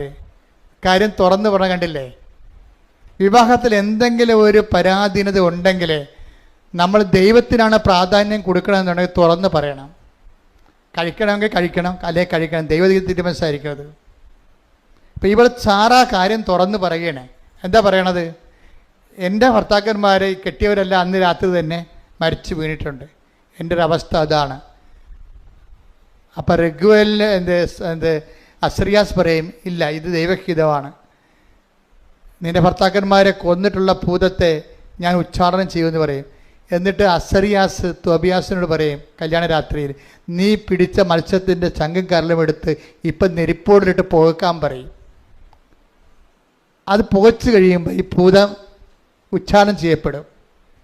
അതായത് എന്ത് തിന്മയുണ്ടെന്നുണ്ടെങ്കിലും കർത്താവിൽ നമ്മൾ വിശ്വസിക്കുന്ന വ്യക്തിയാണോ, ആ വ്യക്തിയെ സംബന്ധിച്ചിടത്തോളം ഒരു ബാധയും നിന്നെ ഏൽക്കുകയില്ല. 91 സങ്കീർത്തനം 7-ാം തിരുവചനം. സങ്കീർത്തനം 91:7. നിന്റെ പാർശ്വങ്ങളിൽ നിന്റെ പാർശ്വങ്ങളിൽ ആയിരങ്ങൾ മരിച്ചു വീണേക്കാം, നിന്റെ വലതുവശത്ത് 10,000 എങ്കിലും നിനക്ക് ഒരനർത്ഥവും സംഭവിക്കുകയില്ല. അതായത് ദൈവ പൈതലിനെ സംബന്ധിച്ചിടത്തോളം സമ്പൂർണമായ പ്രൊട്ടക്ഷനാണ് ഉള്ളത്. അതാണ് ഞാൻ എപ്പോഴും ഉടമ്പടി കർക്കശ്യമായിട്ട് പാലിക്കണമെന്ന് പറഞ്ഞതിൻ്റെ കാരണം. ഉടമ്പടിയിൽ എന്താണ് 14:9 തോബിയാസ് പറയണത്? കർത്താവിൻ്റെ നിയമവും കർത്താവിൻ്റെ പ്രമാണങ്ങളും പ്രവാചക ഗ്രന്ഥങ്ങളും അനുസരിച്ച് ജീവിക്കുന്നതിൻ്റെ ജീവിതം മത്സ്യം വിഴുങ്ങാൻ വന്നാലും, അതുപോലെ തന്നെ പിശാച് ഭർത്താക്കന്മാരെ കൊല്ലുന്ന സ്ത്രീയെ കല്യാണം കഴിച്ചാലും ദൈവത്തിൻ്റെ ഒരു സംരക്ഷണം ഉണ്ടാകും. അതായത് ഉടമ്പടി നമുക്ക് നൽകുന്ന സംരക്ഷണം നിസ്സാരമല്ല. സെലുവിൻ്റെ സാക്ഷ്യത്തിൽ കേൾക്കുന്നത് എന്താണ്? അണലി ഒരു ദിവസം, 2ാമത്തെ ദിവസം ശംഖ് വരെ, 3ാമത്തെ ദിവസം മൂർക്കരിങ്ങനെ കയറി ഇറങ്ങി പോവുകയാണ്. അപ്പോൾ അവളെന്താ ചെയ്യണത്? അവളൊന്നും ചെയ്തില്ല. അവൾ ചെയ്തിട്ടിരിക്കണത് കൃപാസനത്തിൽ നിന്ന് മണ്ണെടുത്ത് ഇവിടെ വന്നു വെച്ചു. വർഷങ്ങളായിട്ടുള്ള പാമ്പ് ശല്യമാണേ. മണ്ണെടുത്തിട്ട് എന്ത് ചെയ്ത് ഉടമ്പടി ഉപ്പുമായിട്ട് കലർത്തി അത് സ്വന്തമായിട്ട് ചെയ്യണതാണ്, ആരും പറഞ്ഞു കൊടുക്കണമല്ല. ദൈവ പൈതലിനെ സംബന്ധിച്ചിടത്തോളം ദൈവ പൈതലിന് ദൈവവുമായിട്ട് ജീവിച്ച് കഴിയുമ്പോൾ പരിഹാര മാർഗങ്ങൾ സ്വന്തം മനസ്സിൽ തന്നെ ദൈവം കൊടുക്കും. അവളെന്ത് ചെയ്ത് ആ ഉപ്പ് കൊണ്ടുവന്ന് വെയിലിൽ മുഴുവൻ വിശ്വാസപ്രമാണം ചൊല്ലിയിട്ട് വെയിലിക്ക് മുഴുവൻ ഉപ്പ് തൂളി. കാര്യം വെച്ചാൽ അവർക്ക് ആപ്പടെ 5 സെൻറ്റ് സ്ഥലമേ ഉള്ളൂ, ചുറ്റോടിയിട്ടുള്ള കാടാണ്. അത് നാട്ടുകാരുടെ പുരയിടമാണ്. ആ നാട്ടുകാർ ഒന്നും ഇവിടെയെങ്കിലും ഇല്ല. അപ്പോൾ അവരുടെ കാട് വെട്ടാനും പറയത്തില്ല. നമ്മളെ കയറി വെട്ടിയാൽ കേസും ആകും. പാമ്പാണെങ്കിൽ പാമ്പിന് പുരയിടത്തെക്കുറിച്ച് ഒരു ഐഡിയയും ഇല്ലാത്ത കാരണം പാമ്പ് ഇതിൻ്റെ പേരിൽ കാട്ടിൽ നിന്ന് കയറണ പോലെ നമ്മുടെ വീട്ടിൽ കയറി കൊണ്ടിരിക്കുകയാണ്. എന്തൊരു ഗതികെട്ട ജീവിതമാണെന്ന് നോക്കിയേ. അപ്പോൾ അവൾ ചെയ്തിരിക്കണത് എന്താണ്? അവൾ ഉടമ്പടി ജീവിച്ചിട്ട് മണ്ണ് വാരി കൊണ്ടുപോയിട്ട് ഉപ്പുമായിട്ട് കലർത്തിയിട്ട് വിശ്വാസ പ്രമാണം ചൊല്ലിയിട്ട് വെയിൽ 4 അതിരിനും വിശ്വാസ പ്രമാണം ചൊല്ലി ഇത് പ്ലേസ് ചെയ്യും. ഇതാണ് വിശ്വാസ പ്രയോഗം എന്ന് പറയുന്നത്. എന്നിട്ട് എന്ത് ചെയ്യും? ഉടമ്പടി തൈലം കൊണ്ടുവന്നിട്ട് ഇരുമ്പ് ഗേറ്റിൻ്റെ ഒരു കുരിശിടും. കർത്താവിൻ്റെ ഭവനമാണിത്, ഇവിടെ പ്രവേശിക്കരുതെന്ന് പറയും. അതാണ് ഒരു ബാധയും നിൻ്റെ ഭവനത്തെ പ്രവേശിക്കത്തില്ല. സുലു പറയണത് പിന്നെ 1 കൊല്ലമായി ഇപ്പോൾ ഇന്ന് വരെ ഒരു പാമ്പിനെ പോലും കുടുംബത്തിൽ കണ്ടിട്ടില്ലെന്ന്. ഹല്ലേലൂയ ഹല്ലേലൂയ സ്തുതിക്കട്ടെ, ഹല്ലേലൂയ. ഹല്ലേലൂയ സ്തുതിക്കട്ടെ, ഹല്ലേലൂയ. ആരാധന ഹല്ലേലൂയ ഹല്ലേലൂയ യേശുവേ നന്ദി, ആരാധന ആരാധന. പരിശുദ്ധ പരമ ദിവ്യകാരുണ്യത്തിന് നേരവും ആരാധനയും സ്തുതിയും പുകഴ്ചയും ഉണ്ടായിരിക്കട്ടെ. അതായത് ഒരു വ്യക്തി വിശ്വാസത്തെ വളർന്നു കഴിയുമ്പോൾ ഇത്രയും നാൾ കൈകാര്യം ചെയ്യാൻ പാടില്ല വിഷയമൊക്കെ വെറുതെ പുഷ്പം പോലെ കൈകാര്യം ചെയ്യണം. അത് കാര്യം എന്താണ്? ഇവളിപ്പോൾ അതോറിറ്റിയായി, ഉടമ്പടിയുടെ ഒരു ഉടമസ്ഥതയായി. നമ്മൾ ഉണക്ക ഉടമ്പടിയെക്കുറിച്ചും അതുപോലെ തന്നെ ഫ്രഷ് ഉടമ്പടിയെക്കുറിച്ചൊക്കെ പറയുമ്പോഴും ഉടമ്പടിയുടെ ഒരു ഉടമസ്ഥൻ, ഉടമ്പടിയുടെ ഒരു ഉടമസ്ഥ എന്ന് പറയുന്നത് ഒരു സ്റ്റാറ്റസാണ്. ശരിക്കും പറഞ്ഞാൽ ഒരു പദവിയാണ്. എന്താണ് നിൻ്റെ പദവി എന്ന് ചോദിച്ചാൽ ദൈവതിരുസേനയിൽ പറയണം, ഞാൻ ഉടമ്പടിയുടെ ഉടമസ്ഥയാണെന്ന് പറയണം. എന്താ കാര്യം? ഉടമ്പടിയിലൂടെയാണ് ഞാൻ ജീവിക്കണത്. എൻ്റെ ജീവിതത്തെ ഞാൻ സ്നേഹിക്കുന്നതിന് വേണ്ടി ദൈവം തന്നിട്ടുള്ള തെറ്റാത്ത ദൈവികമായ സ്വർഗീയ പദ്ധതിയാണ് ഉടമ്പടി. അതനുസരിച്ചാണ് ഞാൻ എൻ്റെ ജീവിതം ക്രമീകരിക്കുന്നത്. എൻ്റെ നിലപാടുകൾ, എൻ്റെ സ്വഭാവങ്ങൾ, എൻ്റെ പെരുമാറ്റങ്ങൾ എല്ലാം ഉടമ്പടി പ്രകാരമാണ്. അങ്ങനെ ഉടമ്പടി പ്രകാരമായിട്ട് തന്നെയാണ് നീ ജീവിക്കണമെന്നുണ്ടെങ്കിൽ നീ ആരായി മാറും? ഉടമ്പടിയുടെ ഉടമസ്ഥൻ അല്ലെങ്കിൽ ഉടമസ്ഥ. പ്രാർത്ഥിക്കുക. കർത്താവായ ദൈവമേ, കർത്താവായ ദൈവമേ, ഉടമ്പടി എടുക്കുന്ന ഞങ്ങള് ഉടമ്പടി ജീവിതത്തിന്റെ ഉടമസ്ഥരാകാൻ അഭിഷേകം ചെയ്യണമേ. ശ്രദ്ധിക്കട്ടെ. ഹല്ലേലൂയ ഹല്ലേലൂയ ഹല്ലേലൂയ സ്തുതിയും പുകഴ്ചയും ഉണ്ടായിരിക്കട്ടെ. ഇനി ഇവിടെയും കല്യാണം കഴിച്ചിട്ടാണ് ഇനി തോബിയാസ് യാത്ര ചെയ്യണത്. ആ പണവും വാങ്ങിച്ച് യാത്ര ചെയ്യും. വീട്ടിൽ ചെല്ലുമ്പോഴുണ്ട്, അപ്പം നോക്കുമ്പോഴുണ്ട് തോബിയാസിൻ്റെ കൂടെ വേറൊരു പെണ്ണ് കൂടി കയറി വരുന്നത്. തോബിത്താണ് അപ്പൻ. അപ്പം അപ്പനെ സംബന്ധിച്ചിടത്തോളം എന്താ പ്രോത്സാഹം വെച്ചാൽ അപ്പൻ്റെ അന്നയാണിത് പറഞ്ഞു കൊടുക്കണത്, നമ്മുടെ മകൻ്റെ കൂടെ ഒരു പെണ്ണ് നിൽപ്പുണ്ടെന്ന് പറയണം. പക്ഷേ ആത്മാവിൽ ഇയാൾക്കറിയാം ദൈവം ചെയ്ത കാര്യങ്ങളാണെന്നറിയാം.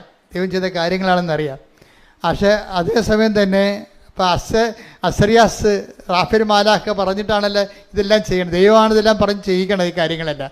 അപ്പോൾ ഇത് തുടങ്ങിയത് എങ്ങനെയാണ്? ഉടനെ അസറിയാസ് പറയും, ഇനി ചെയ്യേണ്ടത് ദൈവം നിനക്ക് തന്ന ജീവിത പങ്കാളി അപ്പം കാണണ്ടേ, അപ്പം അന്ധനായിരിക്കുകയാണ്. അപ്പനൊരു സൽപ്രവൃത്തി ചെയ്ത് അന്ധനായ മനുഷ്യനാണ്. അപ്പനൊരു സാപത്ത് ദിവസം ഉപവസിച്ചിട്ട് അവസാനം ഭക്ഷണം കഴിക്കാൻ വേണ്ടി വിരുന്നുശാല വന്നപ്പോൾ ആൾക്കാർ വന്ന് പറഞ്ഞ് ഒരു ശവം കിടക്കണമെന്ന് പറഞ്ഞ് പട്ടണത്തിൽ. അപ്പൻ വിശന്ന് രാവിലെ മുതൽ വൈകുന്നേരം വിശന്നിട്ട് സന്ധ്യയ്ക്ക് ഭക്ഷണം കഴിക്കാൻ വന്നപ്പോഴാണ് ശവം കിടക്കണമെന്ന് പറഞ്ഞത്.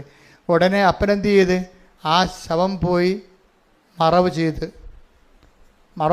ശവം മറവ് ചെയ്ത അന്ന് ശേഷം അവിടെ ശിക്ഷ ഉള്ളതാണ്.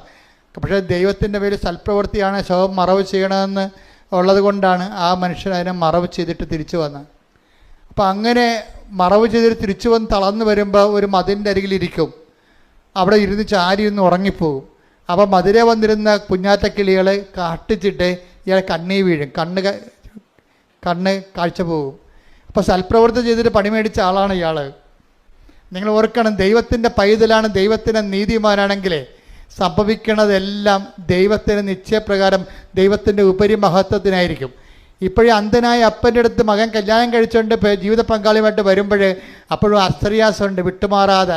നിൻ്റെ ജീവിതത്തിൽ മത്സ്യങ്ങൾ വന്നാലും, നിൻ്റെ ജീവിതത്തിൽ കുഞ്ഞാറ്റക്കരുകൾ നിൻ്റെ കണ്ണ് കളഞ്ഞാലും നിന്നെ വിട്ടുമാറാത്ത ദൈവത്തിൻ്റെ ദൂതൻ, ദൈവത്തെ വിശ്വസിക്കുന്ന ഓരോരുക്കും ഞാൻ എൻ്റെ ദൂതനെ നിനക്കൊന്നും ഭയക്കുമെന്നുള്ള കുടമ്പടിയുടെ പ്രഖ്യാപിതമായ വാഗ്ദാനമാണ്. ദൈവപൈതലെ, നീ കാണാത്തൊരു ദൂതൻ നിൻ്റെ കൂടെ ഉണ്ടെന്നുള്ള ബോധ്യം നിന്നെ നയിക്കണം. ശ്രുതികട്ടെ. ഹല്ലേലൂയ ഹല്ലേലൂയ ഹല്ലേലൂയ ഹല്ലേലൂയ ഹല്ലേലൂയ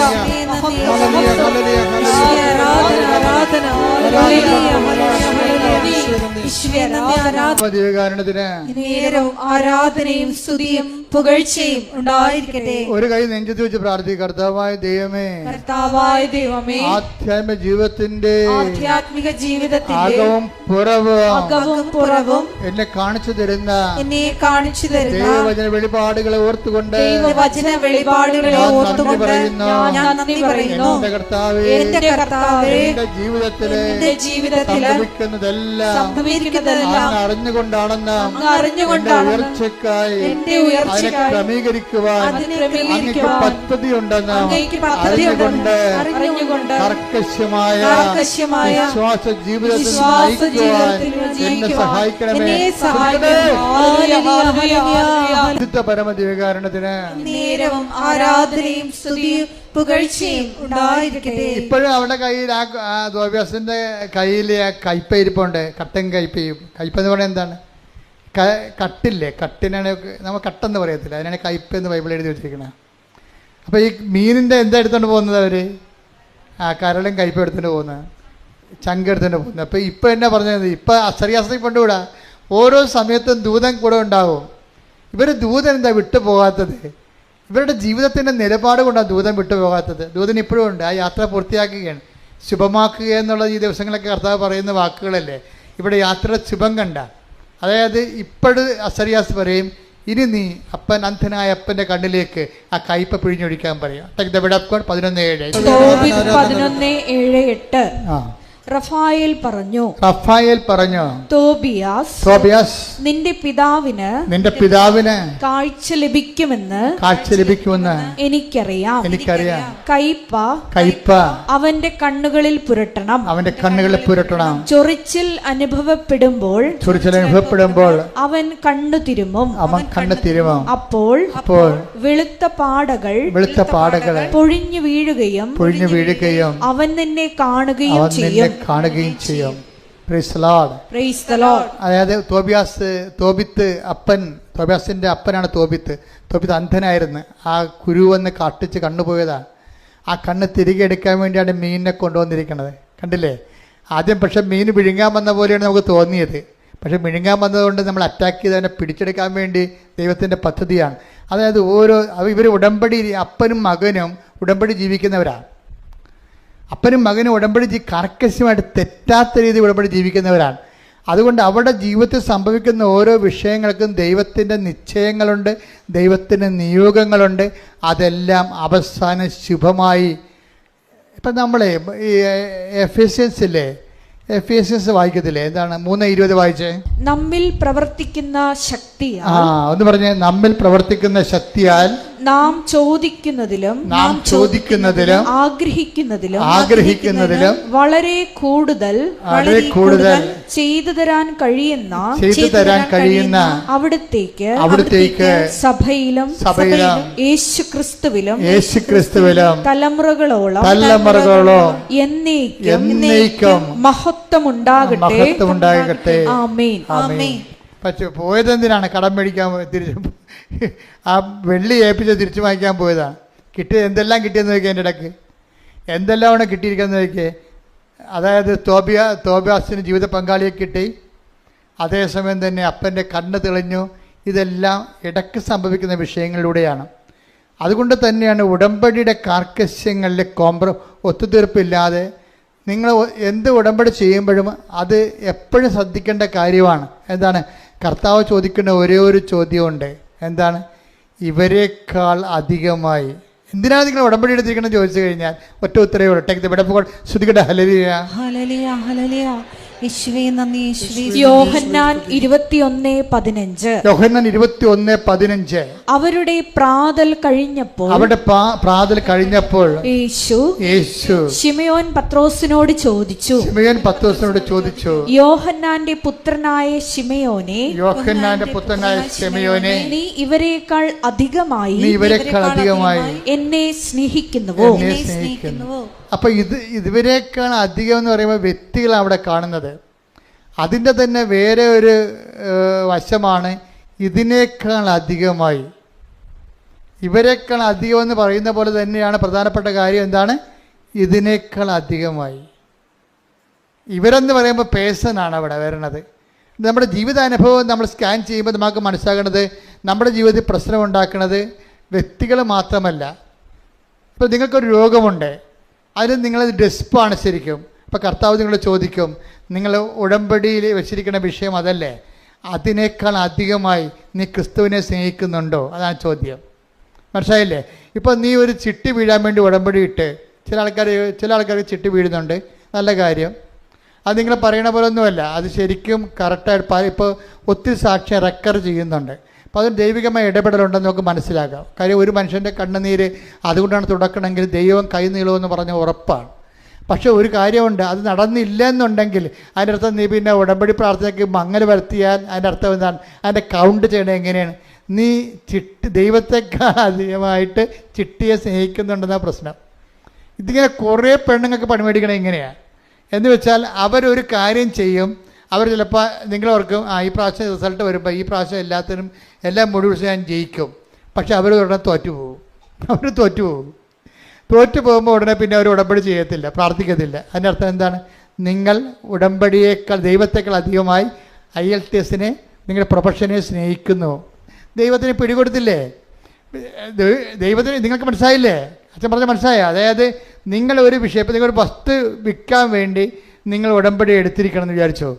വസ്തു വിൽക്കണം, അത് ജപ്തിയായി പോകണമെങ്കിൽ നിങ്ങൾക്ക് വിൽക്കണം, ഉടമ്പടി എടുത്തിരിക്കണം. പക്ഷേ ദൈവത്തിന് വേറെ പദ്ധതി ഉണ്ട്. ഇപ്പോൾ സെലു തന്നെ എൻ്റെ അടുത്ത് വന്നപ്പോൾ എന്നോട് ചോദിച്ചു, അച്ഛാ 6 പ്രാവശ്യം ഞാൻ തോറ്റു, ഞാൻ യൂറോപ്പിൽ പോകുക, ഞാൻ ജയിക്കുമോ എന്ന് ചോദിച്ചപ്പോൾ, അപ്പം ഞാൻ അവിടെ എന്താ പറഞ്ഞത്? നീ ജയിക്കുക ഇല്ലെന്ന് എനിക്കറിയത്തില്ല, പക്ഷേ നീ യൂറോപ്പിൽ പോകുമെന്ന് പറഞ്ഞു. അതെന്താണ്?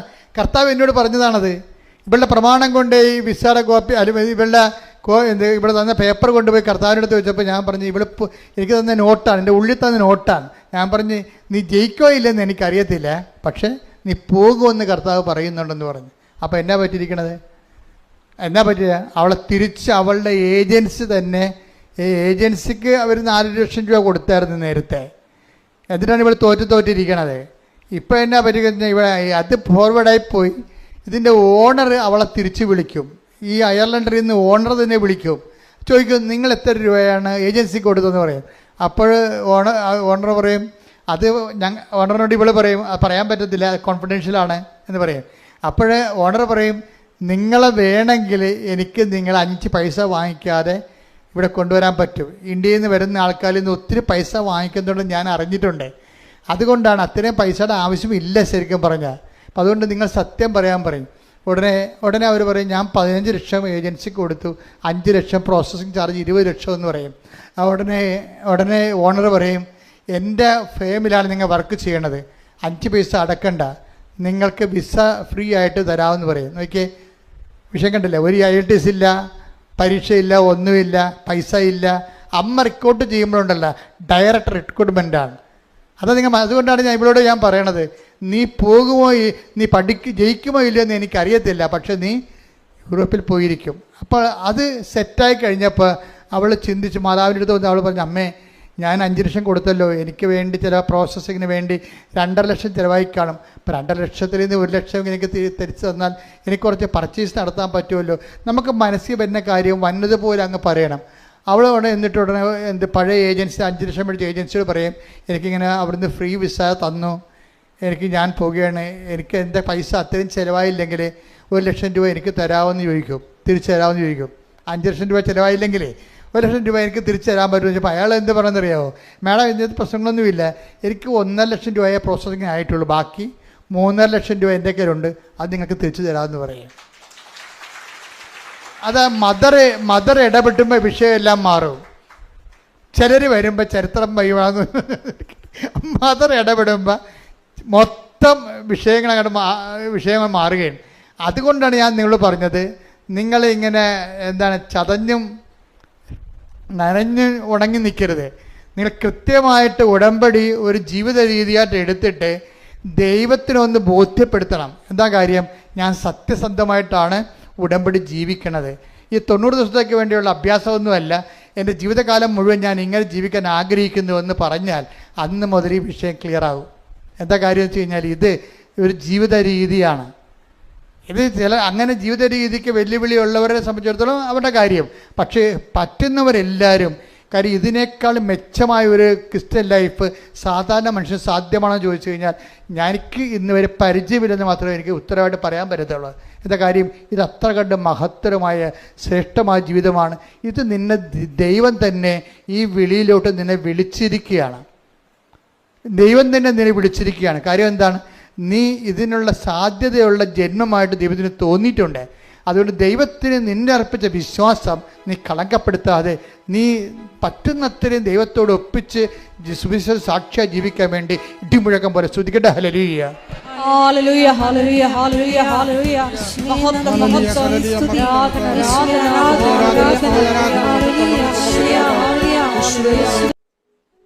രോഗസൗഖ്യ പ്രാർത്ഥനയുടെ സമയമാണ്. എൻ്റെ മക്കളെ, കർത്താവ് നമ്മോട് വളരെ സുന്ദരമായിട്ടും ഹൃദ്യമായിട്ടും നിങ്ങളെ ആവേശഭരിതരായിക്കൊണ്ടാണ് കർത്താവിൻ്റെ ആത്മാഭിഷേകത്തിലെ ഈശോ നമുക്ക് വചനങ്ങൾ നൽകിയത്. നിങ്ങൾ കഷ്ടപ്പെട്ട് വിഷമിച്ച് വേദനിച്ച് കർത്താവിൻ്റെ ദിവസം ഇവിടെ എത്തിയത് ദൈവമാണ് നിങ്ങളെ കൊണ്ടുവന്നതെന്നും ബോധ്യമുണ്ടാകണം. ഈ മാതാവിൻ്റെ മണ്ണിൽ ചവിട്ടിയിട്ടുണ്ടെങ്കിൽ നിങ്ങൾ ദൈവമാണ് ചവിട്ടിച്ചിരിക്കണമെന്ന് ബോധ്യം ഉണ്ടാകണം. അതുകൊണ്ട് തന്നെ നിങ്ങളുടെ ജീവിതത്തിലേക്ക് ദൈവം നിങ്ങളെ ഏറ്റെടുത്തിരിക്കുന്നു. സ്തുതിക്കട്ടെ. ഹല്ലേലൂയ, ഹല്ലേലൂയ, ഹല്ലേലൂയ, ഹല്ലേലൂയ. യേശുവേ നന്ദി, യേശുവേ ആരാധന. മഹത്വം, മഹത്വം, ആരാധന, ആരാധന. ഹല്ലേലൂയ, ഹല്ലേലൂയ. യേശുവേ ആരാധന. ഹല്ലേലൂയ, ഹല്ലേലൂയ. മഹത്വം, മഹത്വം, ആരാധന, ആരാധന. ഹല്ലേലൂയ.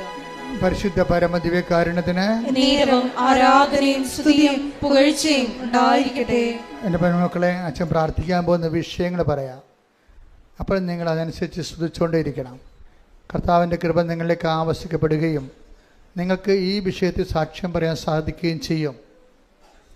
മനുഷ്യൻ്റെ കണ്ണുനീരിന് പരിഹാരം ഉണ്ടാക്കാൻ വേണ്ടിയാണ് ദൈവം ഈ കുഞ്ഞു സ്ഥാപനം സൃഷ്ടിച്ചിരിക്കുന്നത്. 10,000-കണക്കിന് സാക്ഷികളുടെ പിൻബലം നമുക്കുണ്ട്. അതുകൊണ്ട് തന്നെ നീ അച്ഛൻ നിന്നോട് പറഞ്ഞിട്ടുള്ള വചനങ്ങൾ, എന്നിലൂടെ ദൈവം നിനക്ക് വെളിപ്പെടുത്തി തന്നിട്ടുള്ള വചനങ്ങൾ അനുസരിച്ച് ജീവിക്കാൻ വേണ്ടി കണ്ണുനീരോടെ നീ പ്രാർത്ഥിച്ചാൽ മാത്രം മതി. അതുപോലെ തന്നെ ഉടമ്പടി എന്താണോ അതിൻ്റെ ആത്മാവനുസരിച്ചുകൊണ്ട് ജീവിക്കാനുള്ള പ്രത്യേകമായ കൃപയാൽ ദൈവം നിന്നെ അഭിഷേകം ചെയ്യട്ടെ. ശ്രദ്ധിക്കട്ടെ. ഹല്ലേലൂയ, ഹല്ലേലൂയ, ഹല്ലേലൂയ, ഹല്ലേലൂയ, ഹല്ലേലൂയ. മഹത്വം, മഹത്വം, ആരാധന, ആരാധന. ഹല്ലേലൂയ, ഹല്ലേലൂയ, ഹല്ലേലൂയ, ഹല്ലേലൂയ. ഉടമ്പടി നിബന്ധനകള് സദാപൂർവ്വം പാലിക്കാനുള്ള അതിശയങ്ങൾ. ഹല്ലേലൂയ, ഹല്ലേലൂയ. മഹത്വം, മഹത്വം, ആരാധന, ആരാധന. പരിശുദ്ധ പരമദിവ്യകാരുണ്യത്തിന് നേരവും ആരാധനയും സ്തുതിയും പുകഴ്ചയും ഉണ്ടായിരിക്കട്ടെ. അച്ഛൻ പ്രാർത്ഥിക്കാൻ പോകുന്ന വിഷയങ്ങൾ മക്കളില്ലാത്തവർക്ക് വേണ്ടി പ്രാർത്ഥിക്കാം. പങ്ക്രിയാസിലൊക്കെ കല്ലുള്ളവരുണ്ട്, കിഡ്നിയിൽ കല്ലുള്ളവരുണ്ട്. ഇങ്ങനെ ചില അവയവങ്ങളിൽ ഇതുപോലെ കല്ല് ഫോം ചെയ്യുന്നതുണ്ട്. അവിടെയെല്ലാം കർത്താവിൻ്റെ വിശുദ്ധമായ രക്തം അടിപ്പെടുന്ന പോലെ വൈതാഘാതം പോലെ നിബന്ധിച്ചുകൊണ്ട് നിന്നെ അതിൽ നിന്ന് ഓപ്പറേഷൻ ഇല്ലാതെ നിന്നെ കർത്താവ് സുഖപ്പെടുത്താൻ വേണ്ടി പ്രാർത്ഥിക്കും. നടുവ് വേദനയുള്ളവരുടെ നടുവ് പിൻകഴുത്തുകൾ ഇങ്ങനെ മുന്തിയിരിക്കുന്നുണ്ട്. അവരെല്ലാം അത് നടുവിന് ഡിസ്കിന് പ്രശ്നമുള്ളവരാണ്. പലപ്പോഴും ഇങ്ങനെ മുതുക് കുഞ്ഞ് പിൻകഴുത്ത് ഉന്തിയിരിക്കുന്നു. അവരെ സമർപ്പിച്ച് പ്രാർത്ഥിക്കും. അവർ പ്രാർത്ഥനയുടെ പരിധി വന്നിട്ടുണ്ട്. അതുപോലെ തന്നെ മുടി വല്ലാണ്ട് കൊഴിഞ്ഞു പോകുന്നവർ, വല്ലാതെ മുടി കൊഴിഞ്ഞു പോകുന്നവർ, ശരീരം ചൂടാകുന്നവർ, പ്രഷർ വിട്ടുമാറാത്തവർ, ഷുഗർ രോഗികൾ, അതുപോലെ പല ശരീരങ്ങളെ അസ്ഥികളെല്ലാം ദ്രവിക്കുന്നവർ, അസ്ഥി സന്ധികളിൽ നീര് വെക്കുന്നവർ, അവർക്ക് വേണ്ടി പ്രാർത്ഥിക്കും. അതുപോലെ തന്നെ പ്രഷർ മാറ്റമില്ലാത്ത രീതിയിൽ നിൽക്കുന്നവർ, കിടപ്പ് രോഗികളുണ്ട്, അവർക്ക് വേണ്ടി പ്രാർത്ഥിക്കും. മക്കളില്ലാത്തവർക്ക് വേണ്ടി പ്രാർത്ഥിക്കും. കല്യാണം ഒത്തുവരാത്തവർക്ക് വേണ്ടി പ്രാർത്ഥിക്കും. ജീവിത പങ്കാളി നഷ്ടപ്പെട്ടവർക്ക് വേണ്ടി പ്രാർത്ഥിക്കും. ജീവിത പങ്കാളി മരിച്ചവർക്ക് വേണ്ടി പ്രാർത്ഥിക്കും. അവർക്കെല്ലാം അവരുടെ ജീവിതത്തിലെല്ലാം ദൈവത്തിൻ്റെ ഇടപെടൽ ഏത് തരത്തിലും ദൈവത്തിന് നിന്നെ സഹായിക്കാം. മറ്റു മനുഷ്യർ എന്നെ ശക്തനാക്കുന്നുണ്ട്, എനിക്കെല്ലാം ചെയ്യാൻ കഴിയുമെന്ന് പറഞ്ഞത് നിൻ്റെ സങ്കടം എന്താണോ, നിൻ്റെ വിഷയം എന്താണോ, നിന്നെ ഏത് തരത്തിലും സഹായിക്കാൻ, ഏത് അവസ്ഥയിലും സഹായിക്കാൻ നിൻ്റെ ദൈവത്തിന് മാത്രമേ കഴിയൂ. ക്യാൻസറുകൾക്ക് വേണ്ടി പ്രാർത്ഥിക്കാം. അതുപോലെ തന്നെ ശരീരം മുഴുവൻ വിസർപ്പ രോഗങ്ങൾ, സോറിയാസിസ് രോഗികൾക്ക് വേണ്ടി പ്രാർത്ഥിക്കാം. പിസ്തുല രോഗികൾ, PCOD രോഗികൾ, അതുപോലെ തന്നെ അർസസ് രോഗികൾ, അൾസർ രോഗികൾക്ക് വേണ്ടി പ്രാർത്ഥിക്കാം. എല്ലാ രോഗികൾക്ക് വേണ്ടി പ്രാർത്ഥിക്കുന്ന സമയം അതുപോലെ തന്നെ ജോലി ഇല്ലാത്തവർ, ജോലി അന്വേഷിക്കുന്നവർ, ഓരോരോ പേപ്പറുകൾ, രേഖകൾ അന്വേഷിക്കുന്നവർ, കാത്തിരിക്കുന്നവർ, പരീക്ഷയുടെ റിസൾട്ടുകൾ കാത്തിരിക്കുന്നവർ, വസ്തു വിൽക്കാനുള്ളവർ, വസ്തു വാങ്ങാനുള്ളവർ, വീട് വിൽക്കാനുള്ളവർ, വീട് വെക്കാനുള്ളവർ, വീടിന് സമാധാനം ഇല്ലാത്തവർ, എല്ലാ മേഖല പൈശാചിക ബന്ധങ്ങൾ അഴിഞ്ഞു പോകാൻ വേണ്ടി പ്രാർത്ഥിക്കും. ഇട്ടുമുഴുക്കാൻ പോലെ സ്തുതിക്കട്ടെ. ഇതിന്റെ ഉന്നതമായ നാമത്തിന് സ്വസ്ഥം ചെയ്യുന്ന കർത്താവേ, നിന്റെ വിശുദ്ധ പൗരോഹിത്യത്തെ മഹത്വപ്പെടുത്തണമേ കർത്താവേ. സഭയിലുള്ള സാന്നിധ്യം പ്രകടമാക്കണമേ കർത്താവേ. 39 വർഷം ഞാൻ അർപ്പിച്ച കൃപാന്റെ യോഗ്യതയാൽ കൃപാസന അൾത്താരെ ജീവനോടെ പ്രത്യക്ഷപ്പെട്ട പരിശുദ്ധ അമ്മയുടെ മാധ്യസ്ഥതയിലെ അടിപ്പിട പോലെ വൈദാഘാതം പോലെ ദൈവികമായ സത്യം നിങ്ങൾ സ്ഥിരത്തിലൊഴുകട്ടെ എന്ന് പ്രാർത്ഥിക്കുന്ന ഉച്ച മുതൽ ഉള്ളംകാല് വരെ കർത്താവിന്റെ രക്തം പടരട്ടെ. ഈശോയുടെ സത്യയുടെ ഈശോ കുഞ്ഞു കമ്പോളങ്ങൾ നടത്തുന്നവര്, കടകൾ നടത്തുന്നവര്, വ്യാപാരങ്ങൾ നടത്തുന്നവര്, വരുമാനമായി നിന്നുപോയവര്, സാമ്പത്തികമായി ഞെരുക്കമുള്ളവര്, കുഞ്ഞുങ്ങളെ ഓർത്ത് വിഷമിക്കുന്നവര്, ലഹരി ഓർത്ത് അടിപ്പെട്ടു പോയവര്, ഇങ്ങനെ ഓരോരോ കുടുംബങ്ങളില് പിരിഞ്ഞു പോയവര്, പിരിഞ്ഞു പോയ കേസിലായിരിക്കുന്നവര്, പോസ്കോ കേസ് അകപ്പെട്ടു പോയവര്, ഓരോ വിഷയങ്ങൾക്ക് വേണ്ടി പ്രാർത്ഥിക്കുന്ന കർത്താവേ, ഉന്നതമായ നാമത്തില്, സഭയുടെ അധികാരത്തില്, കുരിശിന്റെ അടയാളത്തില്, ദൈവത്തിന്റെ ശക്തിയാൽ രേഖകൾ ഒപ്പിടാനുള്ളവര്, പ്രമാണം നടക്കാനുള്ളവര്, കേസുകൾ പറഞ്ഞു തീർക്കാനുള്ളവര്, കാണാതെ പോയ വ്യക്തികളെ, കാണാതെ പോയ വസ്തുക്കളെ, കാണാതെ പോയ ജീവിതത്തിന്റെ അവസ്ഥകള്, സസ്പെൻഷനിലായിരിക്കുന്നവര്, കേസ് നടക്കുന്നവര്, ജോലി നഷ്ടപ്പെട്ടവര്, ജോലി ഇല്ലാതെ വീട്ടിൽ നിൽക്കുന്നവര്, എന്റെ കർത്താവിന്റെ ഉന്നതമായ നാമത്തില്, സഭയുടെ അധികാരത്തില്, കുരിശിന്റെ അടയാളത്തില്, ദൈവശക്തിയാൽ മാർഗ തടസ്സങ്ങള്, ജീവിതദുരിതങ്ങള്, ജീവിതടസ്സങ്ങള് യേശുക്രിസ്തുവിന്റെ ഉന്നതമായ നാമത്തിൽ മാറിപ്പോകട്ടെ.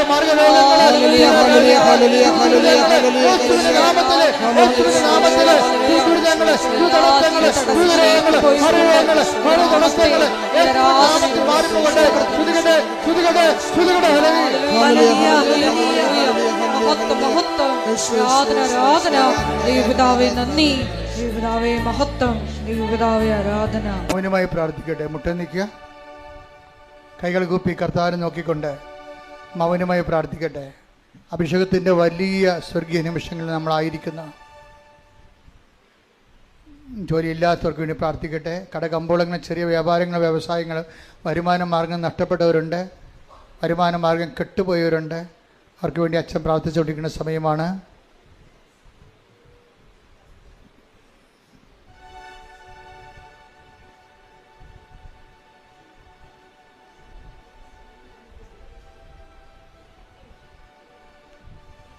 കാതിൽ നിന്ന് കൊടുകൂടെ പഴുപ്പ് ഇടത് കാതിൽ നിന്ന് പതിപ്പ് ചാടുന്നവരെ കാണുന്നുണ്ട്. കർത്താവരെ സുഖപ്പെടുന്നവരുടെ കർത്താവിന് സന്ദേശമുണ്ട്. ശ്രുതിക്കട്ടെ. ഹല്ലേലൂയ, ഹല്ലേലൂയ, ഹല്ലേലൂയ, ഹല്ലേലൂയ.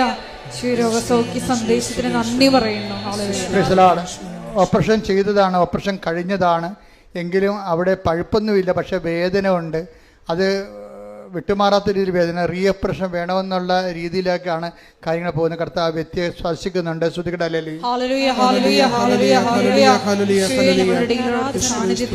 ശത്രുത കനപ്പിച്ച് ഇപ്പോഴും കൊണ്ട് നടക്കുന്നുണ്ട്. ശത്രുത കനപ്പിച്ച് കൊണ്ടുനടക്കുന്നുണ്ട്. അവര് ഏണിയും കളി പോലെയാണ്. 99 ചെന്നിട്ട് നേരെ വിഴുങ്ങി പാമ്പ് 2 കൊണ്ട് മഞ്ചരിക്കണം. കൃപയുടെ ജീവിതം 0-2 കിടക്കുകയാണ്. അതുകൊണ്ട് തന്നെ ജീവിതം മാറാതെ ഒരു മാർഗവുമില്ല. ക്ഷമയുടെയും ദയയുടെയും നന്മയുടെയും വിശ്വസ്തയുടെയും ആത്മസംയമനത്തിൻ്റെയും സർവ്വപര സുവിശേഷത്തിൻ്റെ ശക്തമായ വരങ്ങളാൽ അഭിഷേകം ചെയ്യാൻ വേണ്ടി ഇടിമുഴക്കം പോലെ സ്തുതിക്കട്ടെ.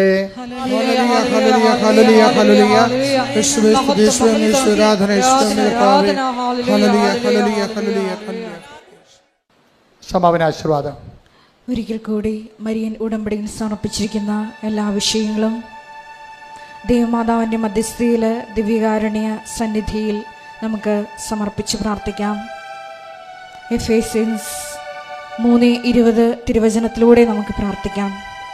നമ്മിൽ പ്രവർത്തിക്കുന്ന ശക്തിയാൽ നാം ചോദിക്കുന്നതിലും ആഗ്രഹിക്കുന്നതിലും കൂടുതൽ ചെയ്തു തരാൻ കഴിയുന്ന അവിടത്തേക്ക് സഭയിൽ എന്നേക്കും മഹത്വമുണ്ടായിരിക്കട്ടെ. ഈശോയെ, ഇന്നത്തെ ഉടമ്പടി ആരാധനയിലൂടെ നീ ഞങ്ങളോട് സംസാരിക്കുകയായിരുന്നു. നമ്മളെ വിഴുങ്ങാൻ വരുന്ന പ്രശ്നങ്ങളെല്ലാം ദൈവത്തിൻ്റെ ശക്തി അധികമായി നമ്മിൽ പ്രവർത്തിച്ച് വൻ കാര്യങ്ങൾ നമ്മിൽ ചെയ്യാനുള്ള ദൈവത്തിൻ്റെ പദ്ധതികളാണെന്ന് നീ വെളിപ്പെടുത്തി തരികയായിരുന്നു. എന്നെ ശക്തനാക്കുന്നവരിലൂടെ എല്ലാം ചെയ്യാൻ എനിക്ക് സാധിക്കുമെന്ന തിരുവചനത്തിൻ്റെ ആ വലിയ അഭിഷേകം ഞങ്ങളുടെ ജീവിതത്തിലെ എല്ലാ പ്രതിസന്ധി ഘട്ടങ്ങളിലും പ്രശ്നമേഖലകളിലും ഉണ്ടാകുവാൻ കരുണയാകണമേ എന്ന് പ്രാർത്ഥിച്ചുകൊണ്ട് ശിരസ്സ് നമിച്ച് നമുക്ക് ദിവ്യകാരുണ്യനാഥൻ്റെ ആശീർവാദം സ്വീകരിക്കാം.